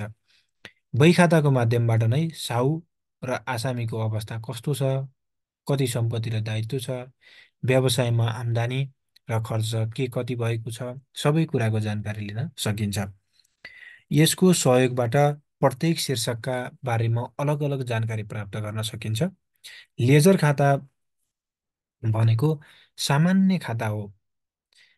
सामान्य खाताभित्र एक विशेष खातालाई असर गर्ने सबै कारोबारहरूको रेकर्ड हो। प्रत्येक कारोबारहरू लेजर खाताभित्र मिति, कारोबार नम्बर विवरणको साथ पहिचान गरिन्छ, जसले व्यवसायका स्वामित्वकर्ता र लेखाकारहरूलाई कारोबारका विषयमा अनुसन्धान गर्न सजिलो बनाउँछ। बही खाता भनेको एउटा निश्चित विधि, जस्तो फर्निचर खरिद पर्यो भने त्यो फर्निचर खरिदसम्मको सबैलाई एउटै खातामा अभिलेख राखिन्छ भने त्यो बही खाता भयो होइन। फर्निचर अथवा जे भयो, जस्तो आसामी भयो होइन। सम्पत्तिहरू खरिद गर्ने सम्पत्ति खरिद गर्नु छ भने सम्पत्ति खातामा राख्न सकियो होइन। दायित्वहरू वहन गर्नु छ भने दायित्व खातामा लेख्न सकियो। यसरी फरक शीर्षकमा राखिने खाता बही खाता हो भने त्यसलाई सामान्य तरिकाले राख्ने, जस्तो लेजरको मिति राख्ने, कारोबारको कहिले भएको विवरण सहित पहिचान गर्ने गरी राख्नलाई लेजर खाता भनिन्छ। लेजर खाताका उद्देश्यहरूमा कारोबारलाई वर्गीकरण गर्नु, कस्तो किसिमको कारोबार हो भनेर यसले वर्गीकरण गर्ने गर्छ एकमा। दुईमा छ सन्तुलन परीक्षण निर्माणको मेरुदण्डको रूपमा काम गर्नु। सन्तुलन परीक्षण निर्माणको मेरुदण्डको रूपमा काम गर्नु यसको उद्देश्य। तिनमा छ अङ्कगणितीय शुद्धता जाँच गर्न।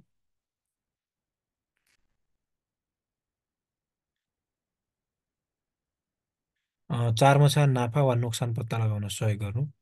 र पाँचमा समग्र वित्तीय अवस्थाको चित्रण गर्नु। लेजर खाताका उद्देश्यहरूमा के रहेछन्? कारोबारलाई वर्गीकरण गर्नु। दुईमा सन्तुलन परीक्षण निर्माणको मेरुदण्डको रूपमा काम गर्नु। तिनमा अङ्कगणितीय शुद्धता वा जाँच गर्न। चारमा नाफा वा नोक्सान पत्ता लगाउन सहयोग गर्नु। र पाँचमा समग्र वित्तीय अवस्थाको चित्रण गर्नु। गोसारा भौचर र लेजर खाता बीचको भिन्नता। गोसारा भौचर, जर्नल भौचर र लेजर खाताको भिन्नता के छ भन्दा, गोसारा भौचर एकातिर र अर्कोतिर लेजर खाता। एकमा छ गोसारा भौचरको कार्य अभिलेख राख्ने प्रकृतिको हुन्छ। गोसारा भौचरको कार्य अभिलेख राख्ने प्रकृतिको हुन्छ भने लेजर खाता कार्य वर्गीकरण गर्ने प्रकृतिको हुन्छ।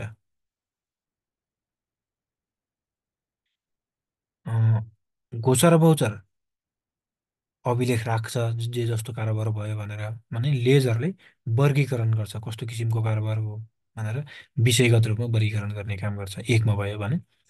दुईमा गोसारा भौचरमा लेखाको कार्यको प्रारम्भ गोसारा भौचरबाट हुन्छ। लेखाको कामको सबैभन्दा पहिला सुरुवात गोसारा भौचरबाट हुन्छ भने गोसारा भौचर तयार गरिसकेपछि लेजरको दुईमा गोसारा भौचर तयार गरिसकेपछि मात्र लेजर खाताहरूको तयार पार्ने कार्य गरिन्छ। पहिला गोसारा भौचर तयार पारिन्छ भने त्यसपछि लेजर खाताहरू विषयगत अनुसार लेजर खाताहरू तयार पारिन्छ। तिनमा गोसारा भौचर अन्तर्गत खाताहरूलाई डेबिट र क्रेडिट गरिसकेपछि त्यसको संक्षिप्त व्याख्या गरिन्छ, जसलाई न्यारेसन भनिन्छ। गोसारा भौचर अन्तर्गत खाताहरूलाई डेबिट र क्रेडिट गरिसकेपछि त्यसको संक्षिप्त व्याख्या गरिन्छ, जसलाई नेरेसन भनिन्छ होइन, न्यारेसन भनिन्छ। लेजर खाताको तिनमा खाताहरूलाई न्यारेसनको आवश्यकता पर्दैन होइन। त्यो खाताहरूलाई अन्तिममा संक्षिप्तमा नोटमा केही लेख्नु पर्दैन होइन। चारमा छ गोसारा भौचर अन्तर्गत डेबिट र क्रेडिटको फरक अर्थात् शेष निकाल्ने कार्य गरिँदैन। गोसारा भौचरको अन्तिममा शेष निकाल्ने काम गरिँदैन, तर लेजर खाताहरूमा अन्तर्गत प्रत्येक खाताको डेबिट र क्रेडिटको रकम पत्ता लगाइन्छ अर्थात् शेष निर्धारण गरिन्छ। पाँचमा छ गोसारा भौचर कारोबारको गोसारा भौचर तयार पार्ने कार्यलाई जर्नलिङ भनिन्छ भने लेजर खाताहरूमा रकम समावेश गर्ने कार्यलाई प्रविष्टि भनिन्छ। लेजर खाताका स्वरूपहरू। लेजर खाताका स्वरूपहरू कस्ता छन् भन्दा, लेजर खाताका स्वरूपहरूमा हामीले स्वरूपहरूमा एकमा छ टी डाटा, टी ढाँचा। दुईवटा स्वरूपहरू छन् एउटा होइन। एउटा टी ढाँचा, लेजर खाता तयार गर्दा अङ्ग्रेजी अक्षर टी आकारमा खाता राख्ने गरी व्यवस्थित गरिएको ढाँचालाई टी ढाँचा भनिन्छ। यसमा कारोबारको लेखा राख्दा देब्रेपट्टिको भाग डेबिट गरिन्छ र दाहिनेपट्टिको भागमा क्रेडिट पक्षहरू राखिएको हुन्छ। डेबिट र क्रेडिट दुवैतिर मिति, विवरण, पृष्ठ र रकम राखिएको हुन्छ। एउटा छ टी ढाँचा। टी ढाँचा भनेको एउटातिर डेबिट क्रेडिट राखेर बनाइएको ढाँचा होइन। दुईमा छ शेष ढाँचा। प्रत्येक कारोबारको अभिलेख राख्ने बित्तिकै शेष निर्धारण गर्न सकिने तरिकाले तयार पारिएको खातालाई शेष ढाँचा अर्थात् ब्यालेन्स फर्म भनिन्छ। खाताको शेष पत्ता लगाउनको लागि खाताबन्द जसो बैङ्कले शेष ढाँचाको प्रयोग गरेको पाइन्छ। भने शेष ढाँचा यो बैङ्किङ कारोबारमा स्टेटमेन्टमा निकालिन्छ होइन, त्यस्तो खालको शेष ढाँचा भयो। अर्को छ आम्दानी र खर्च हिसाब। अर्को टपिक छ आम्दानी तथा खर्च हिसाब होइन। आम्दानी र लेखा खर्च लेखा गैर व्यावसायिक संस्थाहरूद्वारा एक निश्चित समय सीमाको लागि खर्चभन्दा आयको अतिरिक्त वा घाटा निर्धारण गर्नको लागि तयार गरिन्छ। गैर व्यापारिक सरोकार सरोकार सरकारहरूको आय र व्यय विवरण तयार पार्दा लेखाको सञ्चिति वा सञ्चिति अवधारणालाई कडाइका साथ पन्छ्याइन्छ। यो व्यावसायिक व्यापारिक संस्थाहरूको अन्तिम खाताहरूको एक भागको रूपमा तयार गरिएको छ र नाफाको लागि व्यवसाय संस्थाहरूले उल्लेखित नाफा नोक्सान खाता बराबर हुन्छ। यो व्यापारिक अथवा नाफा कमाउने उद्देश्यले खोलिएका संस्थानहरू बाहेक बनाउने खाता हो आम्दानी खर्च खाता। नाफा नोक्सान खाता बनाउँछन् व्यापारिक प्रयोजन नाफा कमाउने उद्देश्यले बनाएकाहरूले होइन। यो नाफा कमाउने उद्देश्य बाहेककाहरूले आम्दानी खर्च हिसाब खाता बनाउँछन्। सामान्यतया यसरी बुझ्दा हुन्छ नि होइन। आम्दानी तथा खर्च हिसाबका विशेषताहरूमा एकमा छ बही खाताको आधारमा कडाइका साथ पालना गरेर तयार गरिन्छ। बही खाताको आधारमा कडाइका साथ पालना गरेर तयार गरिन्छ। दुईमा छ यो सधैँ अवधिको अन्त्यमा तयार हुन्छ जुन सामान्यतया 1 वर्षमा समावेश हुन्छ। यो सधैँ अवधिको अन्त्यमा तयार हुन्छ जुन सामान्यतया 1 वर्षमा समावेश हुन्छ। 3 यसले विशेष वर्षको लागि गैर व्यापारिक संस्थाहरूको खर्चमा आएको अतिरिक्त वा घाटा निर्धारण गर्दछ। यसले विशेष वर्षको लागि गैर व्यापारिक संस्थाहरूको खर्चमा आएको अतिरिक्त वा घाटा निर्धारण गर्दछ। 4 आय व्यय खाताबाट बचत वा घाटा पूर्ति कोषमा सारिएको छ। 5मा छ यस खातामा राजस्व प्रकृतिको मात्र आय र व्यय खाता समावेश गरिएको छ। पुँजी प्रकृतिको कुनै पनि आय व्यय बुझ्न सकिँदैन। 6मा छ यो उद्यमको व्यवस्थापनद्वारा छनौट लेखाकारहरूद्वारा तयार गरिन्छ। एक स्वतन्त्र लेखापरीक्षकद्वारा लेखापरीक्षण गरिन्छ। 7मा छ यो ओपनिङ ब्यालेन्सबाट सुरु हुँदैन र यसले आर्थिक वर्षमा गैर व्यापारिक संस्थाहरूले गरेका आम्दानी र खर्चलाई पछ्याउँदछ। आम्दानी तथा खर्च हिसाबको नमुना कस्तो हुन्छ? इन्कम एन्ड एक्सपेन्डिचर एकाउन्ट होइन, डिआर सिआर पछि हुन्छ। फर द इयर इन्डेड लेखेर 2081 लेख्न सकियो होइन। बायाँ साइडमा एक्सपेन्डिचर एन्ड आरएस हुन्छ भने राइट ह्यान्डमा इन्कम एन्ड आरएस हुन्छ। एक्सपेन्डिचरमा स्यालेरिजमा एड हुन्छ outstanding at the end, outstanding salary add हुन्छ। त्यसै गरी त्यसमा लेस हुन्छ आउटस्ट्यान्डिङ इन बिगिनिङको स्यालेरी लेस हुन्छ र त्यसको परिविष्टि आरएसमा हुन्छ। त्यसै गरी एक्सपेन्डिचरमा इन्सुरेन्स प्रिमियममा पेड इन्सुरेन्स लेस हुन्छ, लेस पेड इन्सुरेन्स हुन्छ र बाँकी रहेको मुद्दत एक्सपेन्डिचरमा आरएसमा समावेश गरिन्छ। त्यसै गरी एक्सपेन्डिचरमा रेन्ट हुन्छ होइन, प्रिन्टिङ एन्ड स्टेसनरी हुन्छ, अनि टेलिफोन चार्जेस हुन्छ, अनि अडिट फी हुन्छ होइन, डिप्रिसिएसन हुन्छ, less on sales of fix asset हुन्छ, रिपेयर्स हुन्छ होइन, सर्प्लस हुन्छ। यिनीहरूको टोटल एक्सपेन्डिचर हुन्छ भने राइट ह्यान्डतिर इन्कम हुन्छ। इन्कममा सब्सक्रिप्सन इन्कममा त्यसमा एड हुन्छ आउटस्ट्यान्डिङ एट द एन्ड र अर्को एडभान्स इन द बिगिनिङ पनि एड हुन्छ र त्यसमा लेस के हुन्छ भन्दा outstanding in the beginning lace हुन्छ भने एडभान्स एट द एन्ड यो पनि लेस हुन्छ। यो लेस गरेर रिमेनिङ ब्यालेन्स आरएसमा हुन्छ।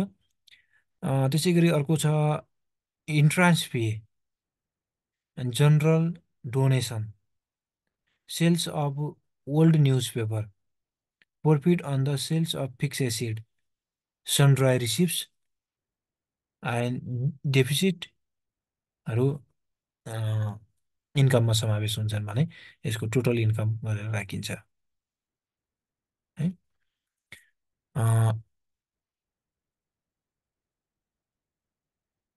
एक्सपेन्डिचर भन्दा इन्कम धेरै भयो भने त्यसमा सरप्लस लेखेर यो राखिन्छ होइन, सरप्लस लेखेर यसमा राखिन्छ होइन, यसमा सरप्लस लेखेर राखिन्छ, सरप्लस लेखेर बाँकी एमाउन्ट राखिन्छ। जस्तो इन्कम भन्दा एक्सपेन्डिचर धेरै भयो भने डेफिसिट गरेर त्यो रिमेनिङ एमाउन्ट डेफिसिटमा राखिन्छ होइन। यसमा बुझ्नुपर्ने यी दुईवटा कुरा छन्। एक्सपेन्डिचर धेरै भयो, इन्कमभन्दा एक्सपेन्डिचर धेरै भयो भने इन्कममा डेफिसिट भनेर देखाइन्छ, जुन घाटा हो होइन, डेफिसिट भनेर देखाइन्छ। एक्सपेन्डिचरभन्दा इन्कम धेरै भयो भने अनि एक्सपेन्डिचरमा एक्सपेन्डिचरमा तिर सरप्लस भनेर रिमेनिङ ब्यालेन्स राख्ने गरिन्छ। अर्को छ सन्तुलन परीक्षणको परिचय। हामीले अर्को बुझ्नुपर्ने अर्को छ सन्तुलन परीक्षण होइन, ट्रायल ब्यालेन्स। ट्रायल ब्यालेन्स व्यवसायको आर्थिक कारोबारहरूको लेखा वा प्रारम्भिक अभिलेख शुद्ध, वास्तविक र अर्थपूर्ण छन् वा छैनन्। व्यवसायका आर्थिक कारोबारहरूको लेखा वा प्रारम्भिक अभिलेख शुद्ध, वास्तविक र तथ्यपूर्ण छन् वा छैनन्। कारोबारहरू सम्बन्धित खाताहरूमा ठिकसँग प्रविष्टि भएका छन् वा छैनन् पत्ता लगाउन गोचर भौचर र बही खाता तयार गरिसकेपछि दोहोरो लेखा प्रणालीको सिद्धान्तमा रही खाता तयार गरिने द्विपक्षीय विवरण नै सन्तुलन परीक्षण अथवा ट्रायल ब्यालेन्स हो। सन्तुलन परीक्षणको डेबिट र क्रेडिटको योगफल बराबर हुनुपर्दछ। यसले लेखाङ्कित कारोबारहरूको अङ्कगणितीय शुद्धताको पहिचान गर्दछ र अन्तिम खाता तयार गर्ने आधार दिन्छ होइन। के भन्यो सन्तुलन परीक्षण भने व्यवसायका आर्थिक कारोबारहरूको लेखा वा प्रारम्भिक अभिलेख शुद्ध, वास्तविक र तथ्यपूर्ण छन् वा छैनन्। कारोबारहरू सम्बन्धित खाताहरूमा ठिकसँग प्रविष्टि भएको छ वा छैन पत्ता लगाउन गोचर भौचर र बही खाता तयार गरिसकेपछि दोहोरो लेखा प्रणालीको सिद्धान्तमा रही तयार गरिने द्विपक्षीय विवरण नै सन्तुलन परीक्षण हो। सन्तुलन परीक्षणको डेबिट र क्रेडिटको योगफल बराबर हुनुपर्छ। यसले लेखाङ्कित कारोबारको अङ्कगणितीय शुद्धताको पहिचान गर्दछ र अन्तिम खाता तयार गर्ने आधार हो। सामान्यतया सन्तुलन परीक्षणको क्रममा डेबिट र क्रेडिटको कुल रकम बराबर आएको खण्डमा अभिलेखको क्रममा गल्ती नभएको मानिन्छ। के भएमा कुल डेबिट र क्रेडिट बराबर भएमा सन्तुलन परीक्षण ठिक छ अथवा अभिलेख के अरे अभिलेखहरू ठिक छ भन्ने मानिन्छ होइन। सन्तुलन परीक्षण अति नै महत्त्वपूर्ण मानिन्छ किनभने सन्तुलन परीक्षण तयार नभएसम्म व्यवसायको अन्तिम खाता तयार पार्न सकिँदैन। सन्तुलन परीक्षणको उद्देश्य अथवा यो किन तयार गरिन्छ भन्दा सन्तुलन परीक्षणका उद्देश्य अथवा यो किन तयार गरिन्छ भन्दा एकमा छ खाताहरूको सारांश पत्ता लगाउनु, एकमा के छ खाताहरूको सारांश पत्ता लगाउनु, दुईमा अङ्कगणितीय शुद्धता परीक्षण गर्नु,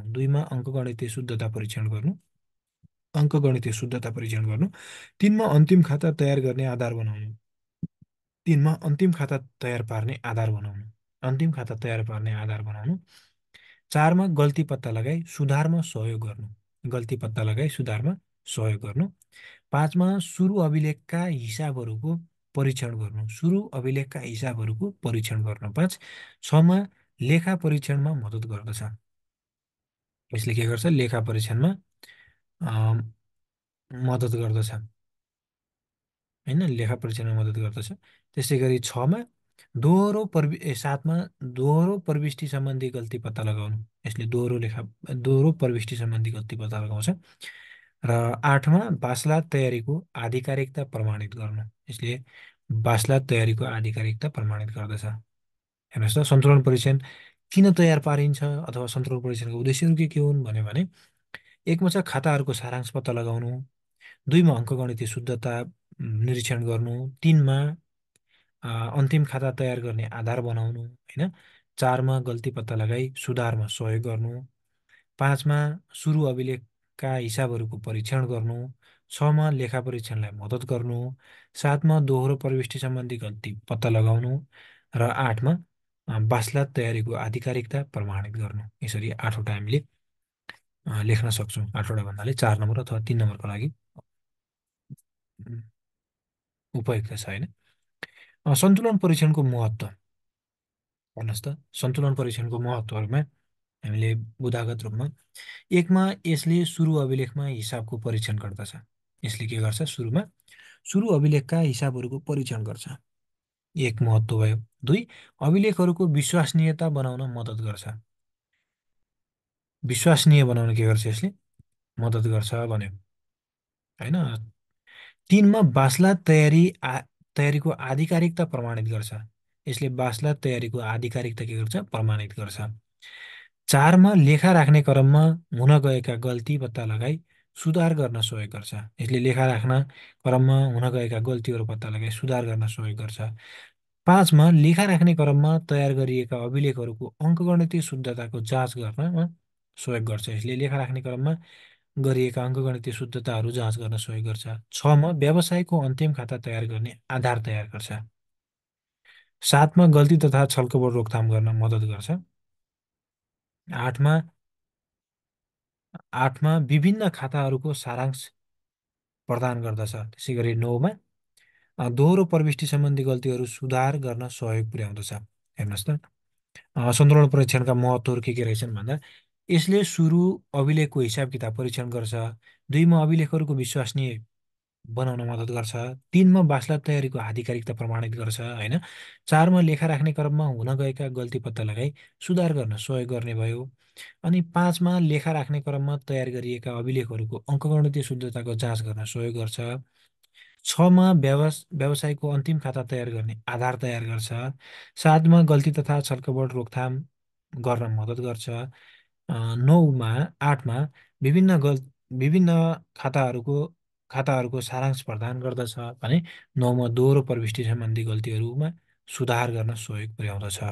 यी सन्तुलन परीक्षणका महत्त्व भए। सन्तुलन परीक्षणको तयारी के गरिन्छ भन्दा कसरी तयारी गरिन्छ भन्दा खाताहरूको मौद्दात बाँकीको रकमबाट पनि सन्तुलन परीक्षण तयारी गर्न सकिन्छ। अर्को छ 2 नम्बरमा खाताहरूको डेबिट जम्मा र क्रेडिट जम्माको आधारबाट पनि सन्तुलन परीक्षण तयार गर्न सकिन्छ। र 3 नम्बरमा छ मिश्रित विधिबाट पनि सन्तुलन परीक्षण गर्न सकिन्छ। सन्तुलन परीक्षणबाट पत्ता लाग्न सक्ने गल्तीहरू के छन् भन्दा छुटको गल्ती, आंशिक छुटको गल्ती पत्ता लाग्छ होइन। दुईमा गलत रकमको प्रविष्टि पनि पत्ता लाग्छ। तिनमा खाताको गलत भागमा प्रविष्टि भएको छ भन्दा पनि पत्ता लाग्छ। चारमा जोड तथा मौद्दातमा गल्ती छ भने पनि पत्ता लाग्छ। अर्को छ पाँचमा सरटमा भएको गल्ती पनि पत्ता लाग्छ। सन्तुलन परीक्षणबाट पत्ता लाग्ने गल्तीहरू पाँचवटा हामीले के लेख्न सक्छौँ भन्दा आंशिक छुट पत्ता लाग्छ, गल्ती रकमको प्रविष्टि पत्ता लाग्छ, गलत रकमको प्रविष्टि रकम पत्ता लाग्छ, खाताको गलत भागमा प्रविष्टि भएछ भने त्यो पनि पत्ता लाग्छ, जोड तथा मौद्दातमा गल्ती भएछ भने त्यो पनि पत्ता लाग्छ र सरोडमा गल्ती भएछ भने नि त्यो पनि पत्ता लाग्छ। भने सन्तुलन परीक्षाबाट पत्ता नलाग्ने गल्तीहरू के छन् भन्दाखेरि एउटा पूर्ण अभिलेख छुट्यो, अभिलेखै छुट्यो भनेपछि त्यो पत्ता लाग्दैन। दुईमा छ सैद्धान्तिक गल्तीहरू पनि पत्ता लाग्दैनन्। लेखाइका गल्तीहरू जस्तो अङ्कमा 6 लेख्ने ठाउँमा 7 लेखेको त्यस्तो गल्तीहरू पनि पत्ता लाग्दैन। र पूरक गल्तीहरू छन् भने पनि पत्ता लाग्दैनन्। चारवटा पूर्ण अभिलेख छुट, सैद्धान्तिक गल्ती, लेखाइका गल्तीहरू र पूरक गल्तीहरू सन्तुलन परीक्षणबाट पत्ता लगाउन सकिँदैन। सन्तुलन परीक्षण तयार गर्दा ध्यान दिनुपर्ने कुराहरू के छन् भन्दा प्रारम्भिक प्रविष्टिबाट रकम सार्दा एकमा छ प्रारम्भिक प्रविष्टिबाट रकम सार्दा विशेष ध्यान पुर्याउनु पर्ने। प्रारम्भिक प्रविष्टिबाट रकम सार्दा विशेष ध्यान पुर्याउनु पर्ने। दुईमा एउटै रकम दोहोऱ्याएर नसार्ने। सन्तुलन परीक्षण गर्दा ध्यान दिनुपर्ने एउटै रकम दोहोऱ्याएर नसार्ने होइन। दुईमा तिनमा रकम जोड्दा विशेष ध्यान दिने। तिनमा रकम जोड्दा विशेष ध्यान दिने। चारमा मौद्दात रकम लेख्न नछुटाउने। चारमा मौद्दात रकम लेख्न नछुटाउने। पाँचमा उपयुक्त सैद्धान्तिक ज्ञान लिएर मात्र प्रविष्टि गर्ने। पाँचमा उपयुक्त सैद्धान्तिक ज्ञान लिएर मात्रै प्रविष्टि गर्ने। छमा सन्तुलन परीक्षणको रकम जोड्दा नै राम्रोसँग ध्यान दिने। सन्तुलन परीक्षणको रकम जोड्दाखेरि पनि राम्रोसँग ध्यान दिनु पर्यो होइन। सातमा पत्ता नलाग्ने गल्तीहरू छुट गल्ती, लेख्ने गल्ती र सैद्धान्तिक गल्तीहरू लाई विचार ध्यान दिनु पर्यो होइन। पूरक गल्ती, दोहोरिने गल्ती आदि हुन नदिन विशेष ध्यान दिनु पर्यो।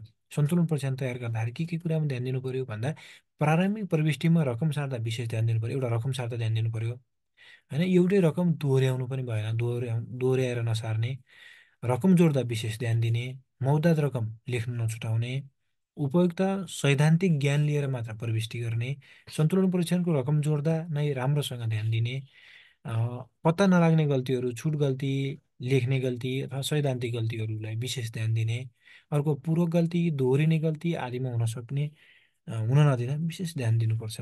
यसरी सन्तुलन परीक्षण तयार गर्दा ध्यान दिनुपर्ने कुराहरू भए।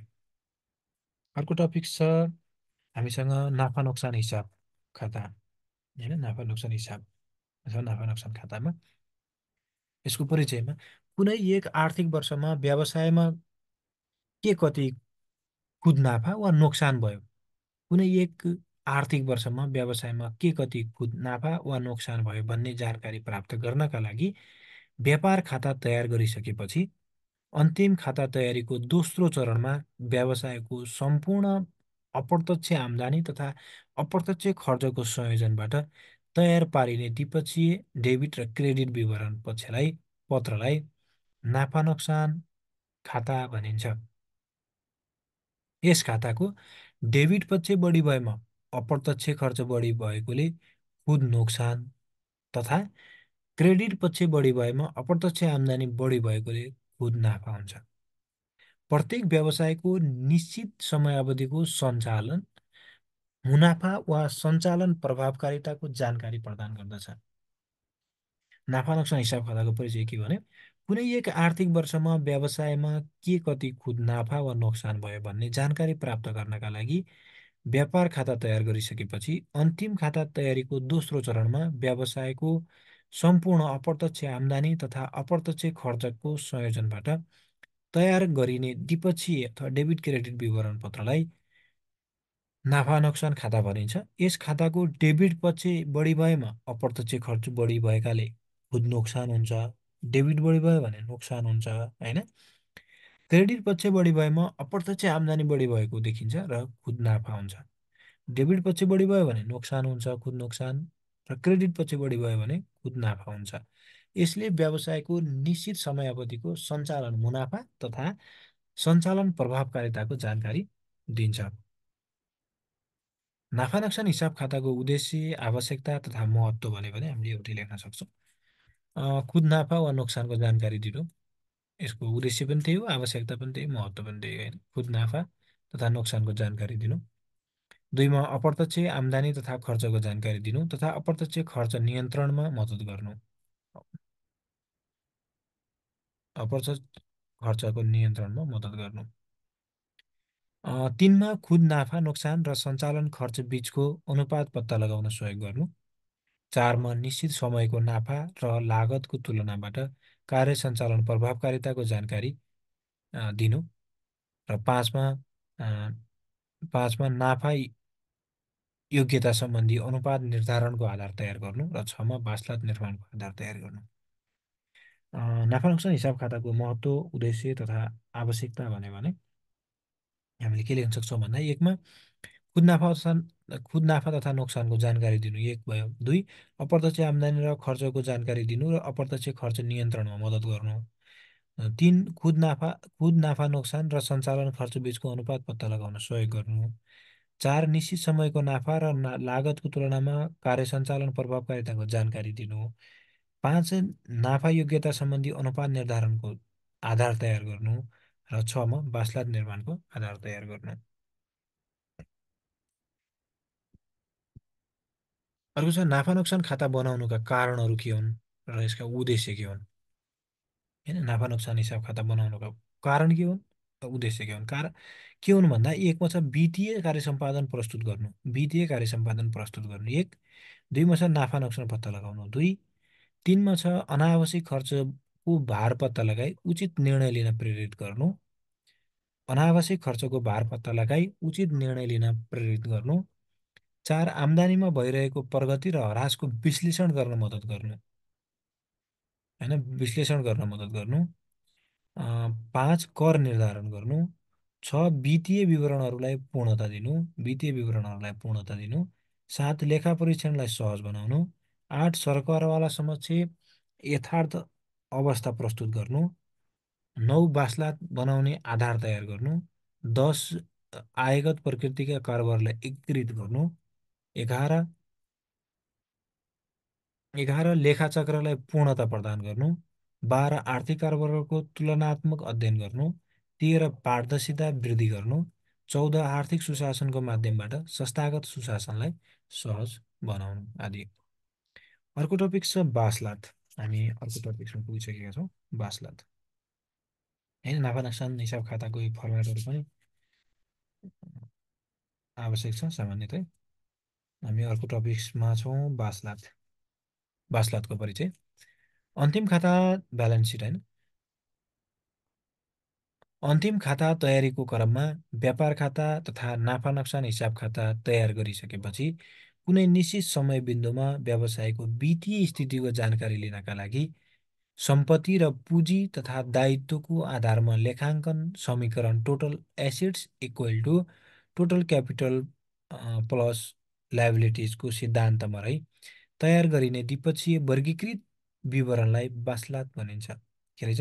अन्तिम खाता तयारीको क्रममा व्यापार खाता तथा नाफा नोक्सान हिसाब खाता तयार गरिसकेपछि कुनै निश्चित समय बिन्दुमा व्यवसायको वित्तीय स्थितिको जानकारी लिनका लागि सम्पत्ति र पुँजी तथा दायित्वको आधारमा लेखात्मक समीकरण total assets equal to total capital plus लायबिलिटिजको सिद्धान्तमा रही तयार गरिने द्विपक्षीय वर्गीकृत विवरणलाई वासलात भनिन्छ। वासलातको स्थिति भन्नाले व्यवसायको सम्पत्ति र व्यवसायले भुक्तानी गर्नुपर्ने दायित्व तथा पुँजीलाई जनाउँदछ। व्यवसायको वास्तविक वित्तीय स्थितिको जानकारी दिने हुँदा यसलाई आर्थिक स्थिति विवरण स्टेटमेन्ट अफ फाइनान्सियल पोजिसन पनि भनिन्छ। व्यवसायको वास्तविक स्थितिको जानकारी दिने हुँदा यसलाई आर्थिक स्थिति विवरण स्टेटमेन्ट अफ फाइनान्सियल पोजिसन पनि भनिन्छ। वासलातको विशेषताहरूमा एकमा छ, यो खाता नभई वित्तीय विवरण हो, त्यसैले डेबिट र क्रेडिट हुँदैन। यो खाता नभई वित्तीय विवरण हो, त्यसैले डेबिट र क्रेडिट हुँदैन। 2 वासलात तयार गरिसकेकै दिनको वित्तीय अवस्थाको मात्र जानकारी दिन्छ। वासलात तयार गरेकै दिनको वित्तीय अवस्थाको जानकारी दिन्छ, मात्र जानकारी दिन्छ। 2 3 वासलात बजार मूल्यमा नभई आधार मूल्यमा तयार गरिन्छ। वासलात बजार मूल्यमा नभई आधार मूल्यमा तयार गरिन्छ। 4 वासलात व्यापार खाता र नाफा नोक्सान हिसाब खातामा हस्तान्तरण गरी बन्द नगरिएका खाताहरूको सारांश हो। 5 वासलातमा सम्पत्ति र दायित्व सम्बन्धी शीर्षकहरू समावेश गरिन्छ। वासलातका उद्देश्यहरूमा व्यवसायको तरलताको परीक्षण गर्नु 1, 2 मा सम्पत्ति र दायित्वको यथास्थितिबारे जानकारी प्रदान गर्नु तथा वित्तीय अवस्थाको पहिचान गर्नु। 3 व्यवसायमा मालिकको पुँजी तथा ऋण पुँजीको स्थिति प्रदर्शन गर्नु। 4 व्यवसायको पुँजी लगानी र नाफा नोक्सानबाट प्रभावित पुँजीबारे जानकारी दिनु। 5 मा साउ र आसामीको जानकारी दिनु। 6 मा वित्तीय सूचना प्रदान गर्नु तथा वित्तीय विश्लेषणमा सहयोग गर्नु। 7 मा लेखा परीक्षण कार्यलाई सघाउ पुर्याउनु आदि। वासलातको महत्त्व र आवश्यकता। वासलातले व्यवसायको निश्चित समय बिन्दुको वित्तीय अवस्थाको यथार्थ चित्रण गर्दछ। व्यवसायको तरलता तथा दायित्व वहन क्षमताको जाँच गर्दछ। 2, 3 मा व्यवसायको पुँजी र ऋणको अनुपातको बारेमा जानकारी प्रदान गर्न सकिन्छ। 3 4 मा छ वित्तीय सूचना प्रदान गर्दछ। 5 मा वित्तीय विश्लेषणमा सहयोग गर्दछ। 6 मा वित्तीय योजना तयार गर्न तथा निर्णय लिन मद्दत गर्दछ।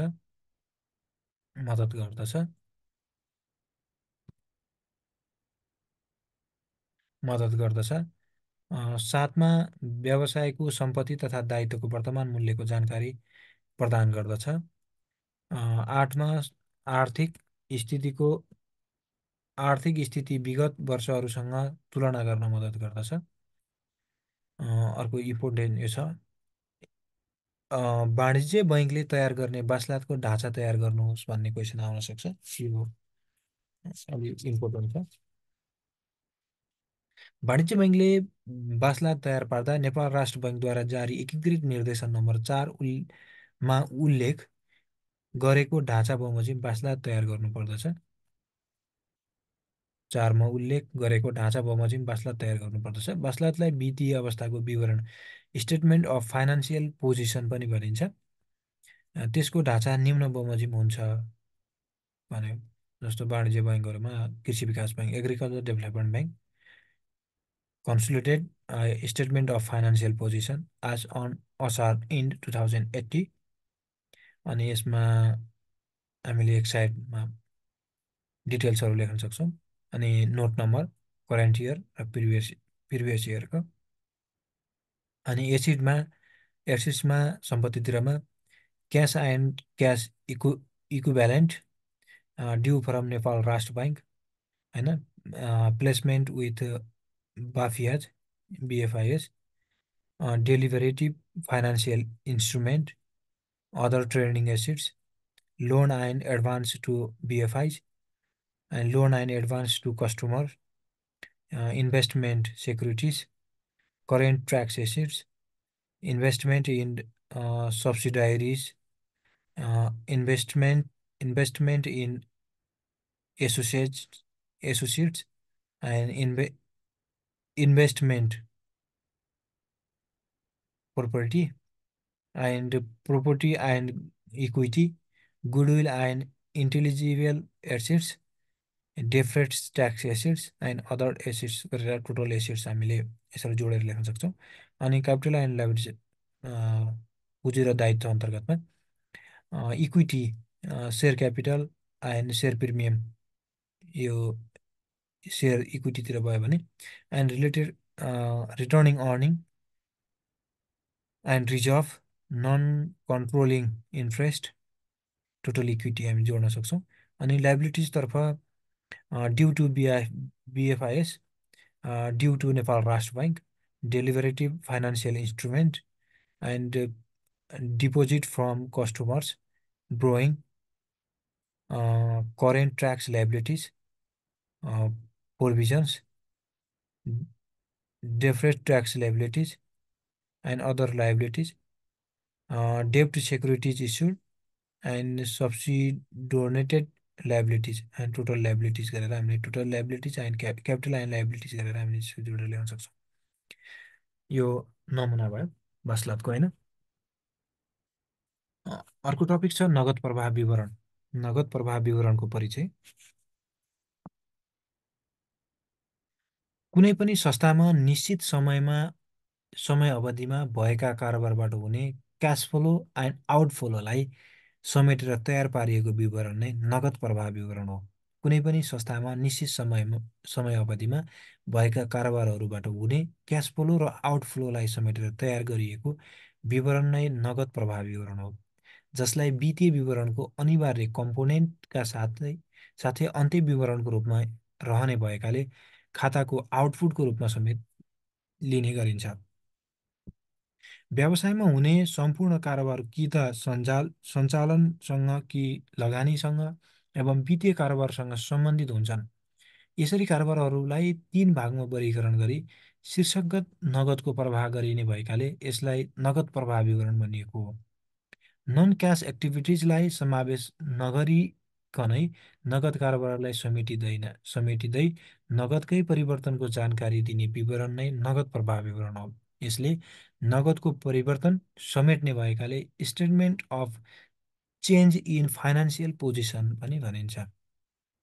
नगद प्रवाह विवरणको महत्त्व तथा उद्देश्यहरूमा तरलताको अनुपात। 1 मा तरलताको अनुपात, 2 मा वित्तीय अवस्था पत्ता लगाउन वा सारांश पत्ता लगाउन, 3 लगानी सम्बन्धी निर्णय, 3 मा लगानी सम्बन्धी निर्णय, 4 ऋण दायित्वको ब्याज तिर्न सक्ने अवस्था पत्ता लगाउन, ऋण दायित्वको ब्याज तिर्न सक्ने अवस्था पत्ता लगाउन, 5 मा व्यवसायको सञ्चालन क्षमताको मापन गर्न,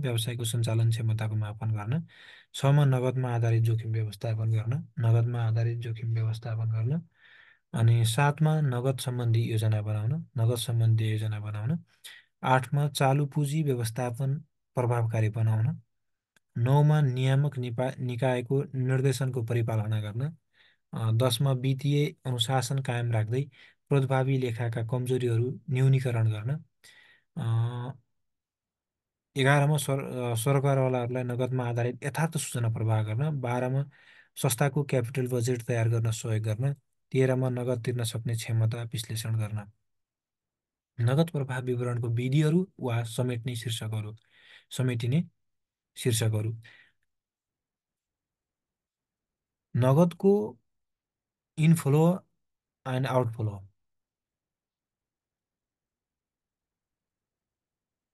इनफ्लो र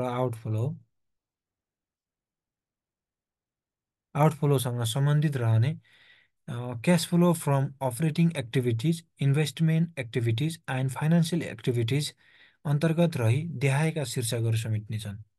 नगदको क्यास फ्लो र आउटफ्लोसँग सम्बन्धित रहेर cash flow from operating activities, cash flow from investment activities र cash flow from financial activities गरेर तीनवटा वर्गीय शीर्षकहरू समेटिनेछन्। एकमा छ cash flow from operating activities. संस्था वा व्यवसाय सञ्चालनका क्रममा नगदको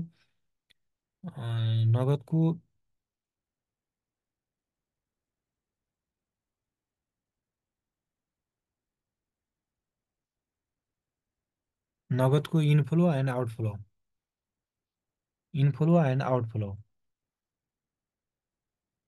हुने शीर्षकहरू यस अन्तर्गत पर्दछन्। सेल्स, होइन, cash flow from operating activities अन्तर्गत इनफ्लो र आउटफ्लो हुने एक्टिभिटिजहरू। Sales increase and decrease in debtor, bad डेब्ट ब्रोवर ए रिकभर, ब्याड डेब्ट recover, discount paid, cost of goods sold, increase and decrease in current liabilities, increase and decrease in capital asset, cash operating activities, expenses, uh, interest paid, cash फ्लोमा पऱ्यो भने। दुईमा छ sorry operating एक्टिभिटिजमा पऱ्यो भने दुईमा छ cash flow from investing activities, स्थिर सम्पत्ति खरिद, बिक्री, क्षमता वृद्धिका लागि गरिएका खर्च, सेयर डिभेन्चर जस्ता वित्तीय सम्पत्ति खरिद, बिक्री र आर्जन हुने ब्याज वा लाभांश समेत यस शीर्षकमा समेटिन्छन्। जस्तै sales on fix asset, sales of investment, purchase of fix asset, purchase of investment, interest receipt, dividend receipt यिनी इन्भेस्टिङ एक्टिभिटिज अन्तर्गत परे। 3 नम्बरमा छ cash flow from financing activities. दीर्घकालीन वित्तीय स्रोत सेयर, ऋणपत्र निष्कासन, ऋण र लाभांशको भुक्तानी सम्बन्धी क्रियाकलाप यस अन्तर्गत पर्दछन्। यसमा issue of share, share premium increase, debenture increase decrease and bank loan decrease and increase and dividend paid. अर्को टपिक छ वित्तीय विवरणको परिचय। वित्तीय विवरणको परिचय यो युनिटको अन्तिम। कुनै पनि व्यावसायिक संस्थाको कुनै निश्चित समयावधिको वास्तविक वित्तीय अवस्था, वित्तीय सफलता तथा कमजोरीको बारेमा जानकारी दिने विवरणलाई वित्तीय विवरण भनिन्छ। संस्थाको आर्थिक स्थिति र वित्तीय कारोबारहरूको सुव्यवस्थित तरिकाले प्रस्तुत गर्ने विवरण वित्तीय विवरण हो। यो विवरण कुनै एक निश्चित अवधिको अन्त्यमा तयार गरिन्छ। कम्पनी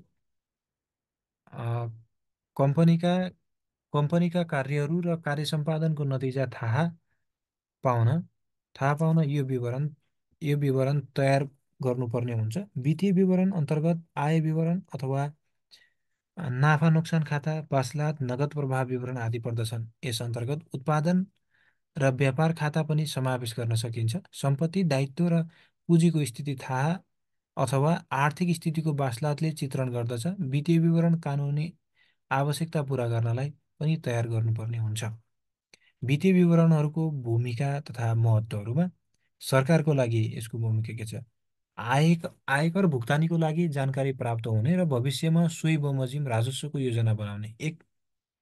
2मा मुलुकभरिका विभिन्न व्यवसायको बिक्री तथा खरिद हेरेर सोही बमोजिम आर्थिक नीति र वित्तीय नीति आदिमा उचित व्यवस्था गर्न। 3मा राष्ट्रिय हितका विषयमा भएका प्रगतिहरूको समीक्षा गर्न। 4मा आयकर, मूल्य अभिवृद्धि कर, अन्तरशुल्क आदिमा विषयमा उचित नीति बनाउन। 5 विभिन्न व्यवसायका आम्दानी बमोजिम सोही अनुसारका करहरूका दर निर्धारण गर्न। अर्को छ सम्बन्धित व्यवसायको व्यवस्थापनको लागि के छ भन्दा 1 व्यवसाय विस्तारको उचित रणनीति बनाउन। 2 समान प्रतिस्पर्धीहरूको वित्तीय विवरण विश्लेषण गरी बजारमुखी रणनीति अवलम्बन गर्न। 3 मा अनावश्यक खर्च तथा चुहावट गर्न। अर्को छ लगानीकर्ता र सेयरधनीका लागि के छ भन्दा वित्तीय विवरणको महत्त्व। लगानीको उचित प्रतिफल प्राप्त भए नभएको यकिन गर्न। 2 मा छ समान प्रकृतिका अन्य संस्थासँग तुलना गरी लगानीको निर्णय गर्न। अर्को छ नियमनकारी निकायका लागि वित्तीय विवरणको महत्त्व निर्देशन पालना भए नभएको यकिन गर्न र कैफियत वा कमजोरी पत्ता लगाई आपसी समन्वय र उचित सुपरिवेक्षण गर्न। हस् त, धन्यवाद।